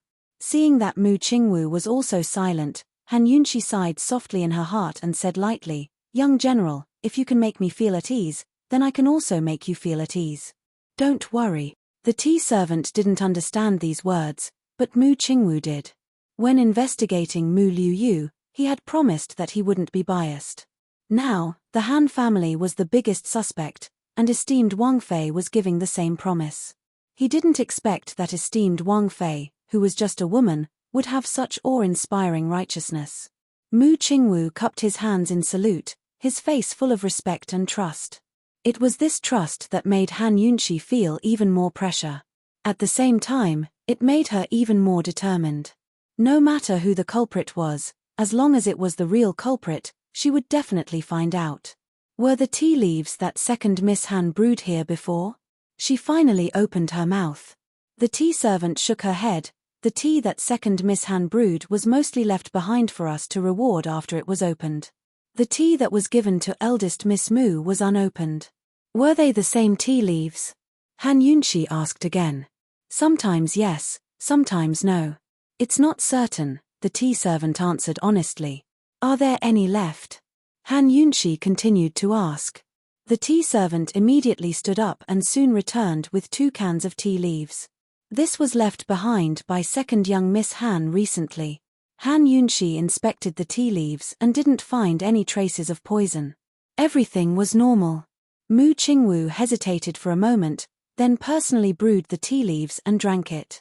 As soon as he smelled the fragrance of the tea, his face became intoxicated. What's wrong? Han Yunxi asked curiously. The reason why Mu Liuyu kept receiving tea leaves from Han Ruoxue was because the tea leaves weren't ordinary. This taste. This tea is the first batch of spring tea in southern wilderness. It's a top-grade green tea. Mu Qingwu was very certain. If the same tea tree was planted in different places, the tea leaves would definitely be different. The climate, soil, and water source for irrigation would determine the difference in the trace elements in the tea leaves, which would lead to the different taste of the tea. Most people wouldn't be able to taste it, but an experienced tea addict could tell with a single sniff. This really is the first batch of spring tea from southern wilderness. Only the red soil of southern wilderness can produce this kind of green tea. Young general is amazing. The tea servant's face was full of praise. Actually, she really wanted to say that the can that second young Miss Han didn't give away was better than this one. Unfortunately, she didn't dare. Is this tea very rare? Han Yunxi asked in confusion. Esteemed Wang Fei, southern wilderness tea is the most popular, especially spring tea. It's produced in small quantities and is always sold out before it's even picked, the tea servant answered honestly. If it wasn't for the tea and the tea servant's reminder, Mu Qingwu wouldn't have noticed that the green tea he drank most often had a difference in origin. He looked at Han Yunxi with a serious gaze and said seriously, I've been obsessed with this kind of tea for the past 2 to 3 years. Many of the tea that Liu Yu sent over were southern wilderness green tea. Southern wilderness green tea? Han Yunxi slightly knit her brows. While Mu Qingwu and the tea servant weren't paying attention, she silently took a few tea leaves and put them into her medical pouch. She also took out a gold needle and some tea water and put them in. Actually, she was putting them into the detoxification system to be broken down. After breaking them down, she immediately came to a different conclusion from before. These tea leaves and tea water had an extremely high iron content.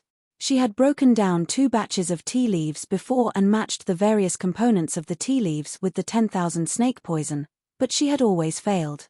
The first time she analyzed the type of tea, the second time she deeply inhaled the tea leaves from 3 seasons. As for the origin, she had never analyzed it. Could it be the green tea of Nanjiang's spring tea? Han Yunxi couldn't wait any longer. As soon as she analyzed the components of these tea leaves, she immediately began to intelligently mix them in the detoxification system. Her brows were tightly knit and her face was serious. She was completely focused, hoping to get an accurate answer. Mu Qingwu and the tea servant watched from the side, wondering what had happened to her. "Esteemed Wang Fei, are you all right?" Mu Qingwu asked with concern. After a short moment, Han Yunxi came back to her senses and sighed softly. "I'm fine." "All right," she failed again. Southern Wilderness green tea failed, but it wasn't this. Did they misunderstand Han Ruoxue, or was there a difference between the tea leaves that Han Ruoxue used to brew and the tea leaves that she gave to Mu Liuyu? If there was a difference, with Mu Qingwu's level of tea fanatic drinking so often, he would be able to more or less taste it. Han Yunxi hesitated for a moment before waving her hand to have the tea servant and the surrounding maids withdraw. Once they left, Mu Qingwu hurriedly asked, "Esteemed Wang Fei, did you discover something? Is there any difference between the tea leaves that Liu Yu gave you and other tea leaves?" Han Yunxi asked seriously. Mu Qingwu knew why esteemed Wang Fei asked this question, but he didn't know how to give her a clear answer. "Esteemed Wang Fei, this is hard to say. Tea leaves of the same origin, season, and variety, as long as they are normally roasted and preserved, the taste won't be too different. However, there are many subtle differences." Mu Qingwu paused for a moment before continuing. Tea leaves of the same origin, whether they were given by Liu Yu or someone else, Liu Yu's tea would be better. It's mainly in the roasting and preservation techniques. Of course, sometimes it's also related to the water, utensils, and time used to brew the tea. These are all hard to say. Han Yunxi understood Mu Qingwu's words as soon as she heard it. It was obviously impossible to find an answer from these uncertain and changeable factors. Just the roasting techniques alone had many subtle differences. Where were they going to find them one by one? Han Yunxi originally wanted to find the recipe for the poisonous tea leaves and then follow the recipe to find evidence. Now, it seemed that if they followed this trail, they wouldn't be able to find anything even after a long time. She organized her thoughts, put aside the various influencing factors, and returned to the suspicious point of the tea leaves. If they were sure that the suspicious point was the tea leaves, they only had one way to go now, and that was to find the poisonous tea leaves. However, at this juncture, the culprit might have already been prepared.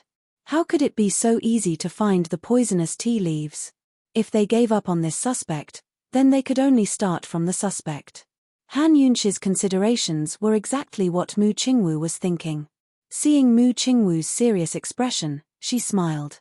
"Young general, this trip was fruitful. There's no progress in the tea leaves, but at least, we've confirmed the suspect." Actually, based on today's clues, Han Ruoshua's suspicions were not small. In addition, her discovery at Third Madam's place made her even more suspicious. Han Yunxi didn't mention Long Fei Yi's involvement in this matter. After all, this matter involved a spy in northern Li, and Long Fei Yi had always been investigating in secret. She silently hoped that Long Fei Yi would be able to find other clues. Mu Qingwu didn't expect that today's investigation would lead to the Han family's second miss. When he returned, he had to report to His Highness Duke of Qin immediately. He thought that it wouldn't be difficult for His Highness Duke of Qin to investigate the Han family's third branch, Madame Li, and the second miss background. This matter was related to the Northern Li spy case and couldn't be made public. He also couldn't reveal it to esteemed Wang Fei. The two of them undoubtedly focused on the suspect and placed their hopes on Long Fei Yi, but the other didn't know. Mu Qingwu nodded. "Don't worry, esteemed Wang Fei. The general's estate will definitely investigate this matter as soon as possible. If there's any news, we'll inform you immediately. If I have any progress, I'll let you know. Han Yunshi was especially honest. Mu Qingwu was stunned. Could it be that this master wanted to personally investigate the Han family? One had to know that she was the Han family's daughter who had married out. It wasn't good for her to frequently return to her maternal home. Secondly, as Qin Wangfei, there were some things she had to consider.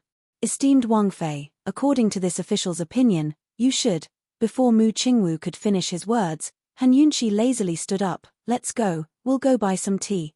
Her mind was a bit messy. She wanted to empty her mind and didn't want to talk about this case for now. Mu Qingwu couldn't persuade her anymore, so he asked, what kind of tea does esteemed Wangfei like? You can have the tea servant bring it over. I heard that the Red South Peak here is pretty good. I have to personally go up the mountain to pick it. Han Yunshi thought that she had to bribe Long Fei Yi and have him quickly investigate the Han family's third branch. With that fellow's efficiency, he would definitely have news in 3 or 4 days. If he made a mistake, she still had a few days to adjust. Esteemed Wangfei really knows what's good. Heavenly Fragrance Tea House's Red South Peak is exclusively for the imperial family. It's not for sale. Mu Qingwu smiled as he said. Han Yunshi was a bit disappointed. So you're saying that I can't buy it? This official can't buy it, but esteemed Wangfei is a member of the imperial family, so naturally you can buy it. I just don't know if this official will be able to bask in esteemed Wangfei's glory today. Mu Qingwu asked jokingly. After interacting with each other several times, he had unknowingly become much more relaxed. He was no longer as respectful and reserved as before. However, he didn't notice it himself. Han Yunshi's interest was immediately piqued. Then let's go. Under the guidance of the tea servant, Mu Qingwu and Han Yunshi arrived at the back of the mountain. This was where the Red South Peak was planted. The rows of trees were tightly packed together and only one person could pass through at a time. Although the tea trees weren't tall, they weren't short either. Once they stood inside, they would be covered in half of their bodies. Under the guidance of the tea master, Han Yunshi quickly grasped the technique of picking tea leaves. She walked with Mu Qingwu into the tea trees. After all, they were on a mountain path and Han Yunshi's foot was injured. Mu Qingwu didn't have time to pick tea leaves. He kept protecting Han Yunshi by her side, afraid that she would fall or sprain her ankle. Seeing that many of the tea leaves had insect bites, Han Yunshi said to herself, there are a lot of pests. They must not have sprayed pesticides, right?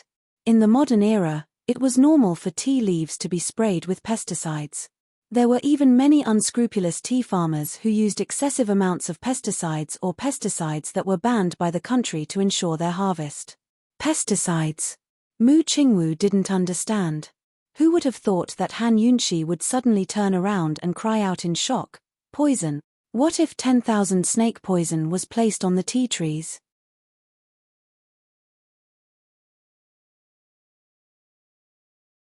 Chapter 110. If the pesticide was added to the tea would definitely change color and taste. Even if it was just a little bit, it would still have a pungent smell. However, if the pesticide was sprayed on the tea trees, the tea leaves would be roasted and then steeped in tea, and the pesticide smell would disappear. If the pesticide was not so small that it could be ignored, then whether it was the tea leaves or the tea water, the pesticide residue could still be detected. Drinking tea leaves with pesticide residue for a long time would definitely have a certain effect on the human body. Then, what if the pesticide was replaced with poison, or the 10,000 snake poison? Wouldn't it be the same? The tea leaves contained 10,000 snake poison, but after being steeped, there was no smell at all. It wouldn't change color or taste. Only a professional and precise test could detect it. Thinking of this, Han Yunshi's heart was shocked. Her eyes widened. It must be like this. Mu Qingwu was confused. Princess Consort, what are you talking about? Han Yunshi was about to explain, but who would have thought that a sharp sound would suddenly come from behind?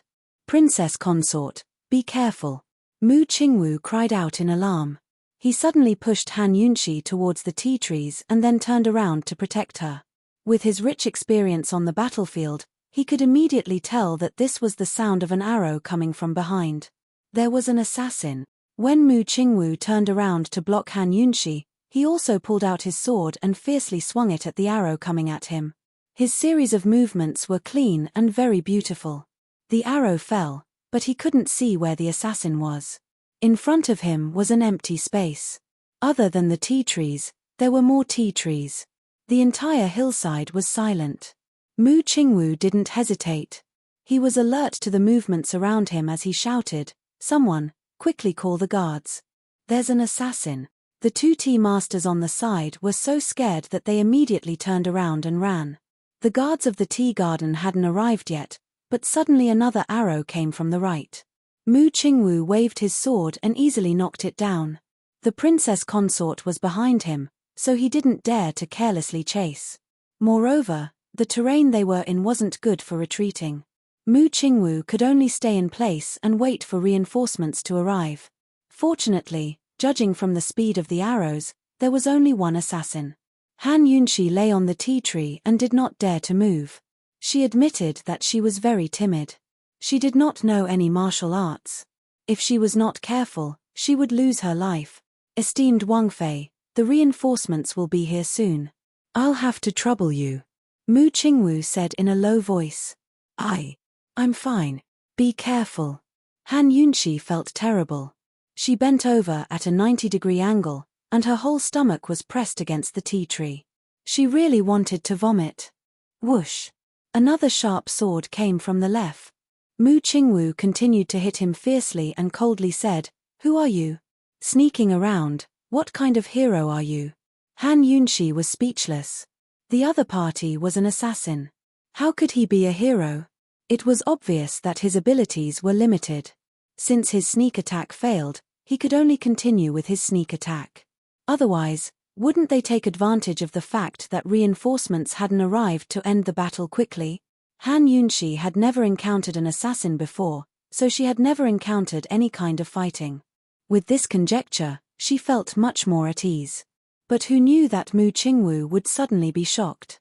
He said in a low voice, "Esteemed Wang Fei, there are many people coming. Did we offend them?" "What?" Before Han Yunshi could understand, Mu Qingwu turned around and pulled her into his arms. Then, he soared into the air. Almost at the same time, countless arrows flew from all directions. Whoosh, whoosh, whoosh. The sound of the arrows breaking through the air was incessant. Mu Qingwu held Han Yunshi tightly in his arms with one hand and held his sword with the other. He swung his sword to knock down the arrows while constantly turning around to dodge. Han Yunshi buried her head in his arms and fiercely dodged up and down, spinning around. She was dizzy and could not see what was happening, but she could clearly hear the sound of arrows and swords colliding. Clang, clang, clang. Rapid, loud, and abnormally fierce. There were actually so many people lying in ambush. Were they here for Mu Qingwu or for her? Mu Qingwu was completely focused on blocking the arrows. The assassins still did not show themselves and were hiding in the tea trees. They were using very easy-to-shoot arrows. The reason why they did not shoot 10,000 arrows at once was because they were worried that they would expose themselves too early and would not be able to hurt him. They wanted to let him be careless and then use all their firepower. It was obvious that these assassins knew him very well. Could they be the assassins who tried to assassinate him in the imperial capital last time? At this time, Mu Qingwu did not care so much. His first task was to protect esteemed Wang Fei and not let her come to any harm. Otherwise, he would not be able to explain himself to the Duke of Qin's manor. The arrows were increasing in number. Mu Qingwu did not have a chance to escape. He could not even find a chance to take the initiative to attack. He could only block them. The only thing he was thankful for was that this was the tea garden and reinforcements would arrive soon. If they were attacked in the wilderness, he would not be able to hold on for long with the enemy's strength. Quick! They're all hiding in the tea trees. Split up and search. Soon, a sharp order was heard. It was none other than the manager of the tea garden and the representative of the manor lord, Guard Shangguan. He was in his early 40s with a mustache and a solemn face. He jumped out and flew into the air with his sword drawn to support Mu Qingwu while giving the order. Following that, a large group of black-robed guards also flew down from the mountain top. Each of them was agile and strong as they held their swords and rushed into the dense tea trees. When the reinforcements arrived, there was a strange whistle and the arrow attack stopped. The black-robed masked assassins stood up from the tea trees and retreated in all directions. Guard Shangguan immediately chased after them and threw out his long sword, which actually pierced into the back of an assassin. He chased after them and pulled out his sword, knocking down a few crossbow bolts that were shot at him. He immediately flew forward and pressed his long sword against the assassin's neck. "Don't move or you'll die," Guard Shangguan said coldly. In this situation, of course, he had to keep the assassin alive. Capturing one alive was more important than killing everyone. But unexpectedly, the assassin did not turn around. He silently took the initiative to approach and slit his neck against the blade. He committed suicide. Guard Shangguan was shocked. He couldn't care less and chased after the surrounding assassins. The guards of the tea house had already started fighting with the assassins in all directions. The sound of weapons clashing could be heard one after another. Mu Qingwu also wanted to chase after them and capture one alive to interrogate, but he endured it. He had to protect the princess consort. He protected Han Yunxi away from the battlefield and landed on a small flat ground.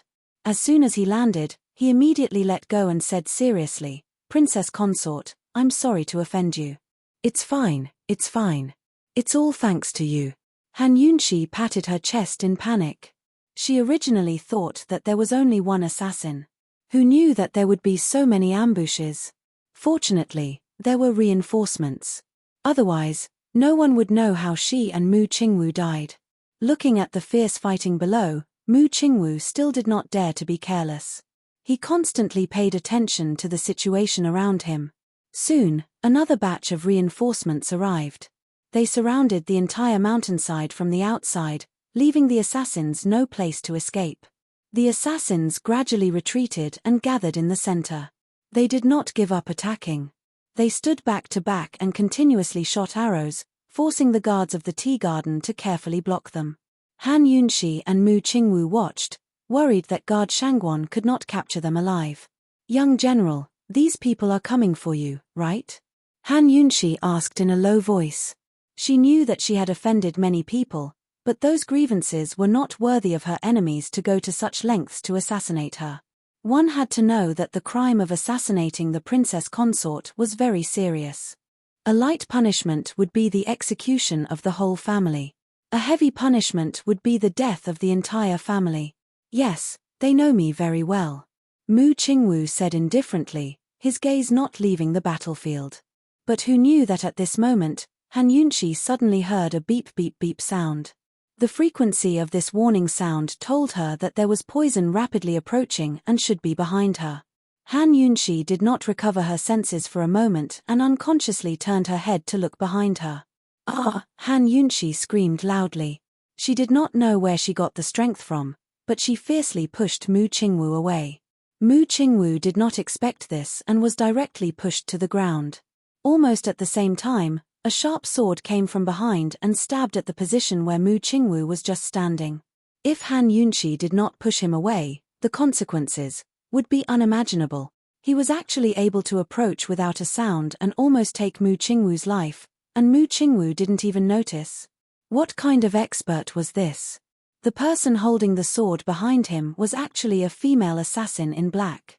Without a doubt, her martial arts were above Mu Qingwu's. She instantly approached and grabbed Han Yunxi's hand. "Let go of me. Let go." Han Yunxi screamed as she fiercely struggled in fear. So this group of assassins' target was not Mu Qingwu, but her. No one had expected such a thing to happen. This female assassin was a true assassin. Everything else was a cover. Even Guard Shangguan looked over and was stunned. However, Mu Qingwu's reaction was very fast. He quickly grabbed his sword and jumped up, but who would have thought that the female assassin would grab Han Yunxi's hand while suddenly turning around and stabbing her sword at Mu Qingwu? All of this happened too fast. Mu Qingwu did not have a choice. He would rather take the sword and protect the princess consort. He did not dodge and used his shoulder to meet the female assassin's sword. At the same time, his sword stabbed at the female assassin's heart. Who would have thought that at this moment, Han Yunshi would cry out in alarm, "Be careful of the poison on her sword. You will die." Mu Qingwu was distracted. At this moment of life and death, when the two swords were about to hit each other, the female assassin's sword turned and fiercely knocked away Mu Qingwu's sword. At the same time, she pulled Han Yunshi into her embrace and turned to run. Princess Consort. Mu Qingwu was scared out of his wits and sprang to his feet in an instant. Guard Shangguan had already flown past him and chased after him. Mu Qingwu did not delay and chased after her. But unexpectedly, the female assassin's speed was very fast. Whether it was Mu Qingwu or Guard Shangguan, they could not catch up. From afar, they saw that they were about to leave the Heavenly Fragrance tea house. The two of them used all their strength to chase after her, but they could not catch up. They could only watch as that figure disappeared into the mountains and disappeared. "It's over," Guard Shangguan panted as he lay paralyzed on the ground, his face pale. Qin Wangfei was kidnapped in the Heavenly Fragrance tea house. How could he bear this? Mu Qingwu's face was even paler than Guard Shangguan's. Only then did he realize that this group of assassins was after the Princess Consort. The two of them looked at each other in dismay, but they did not see a red figure sweep past them and disappear into the mountains. Very quickly, the two of them thought of the group of assassins left on the mountainside of Nanshan. Unfortunately, when they arrived, all they saw were corpses. All the assassins in black had killed themselves. Useless things. Guard Shangguan angrily sent a guard flying with a kick. Mu Qingwu clenched his fists until they made cracking sounds. He coldly said, "Search the mountains. Guard Shangguan, immediately search the mountains for me. Also, send someone to report to the Duke of Qin's manor." After he finished speaking, he did not have time to catch his breath and immediately rushed into the mountains. Guard Shangguan did not dare to delay and immediately arranged everything. He himself immediately flew towards the peak of Shishan Mountain. With such a big thing happening, he had to report it to the manor head. You're tuning in to the Dreamy Chapters YouTube channel. We're so grateful for your support, and don't forget to subscribe to join us on this incredible journey through captivating stories. Your generosity through donations truly makes a world of difference, as it's the primary source of revenue that allows me to expand and enhance this channel for you. Thank you from the bottom of my heart for being a part of this adventure.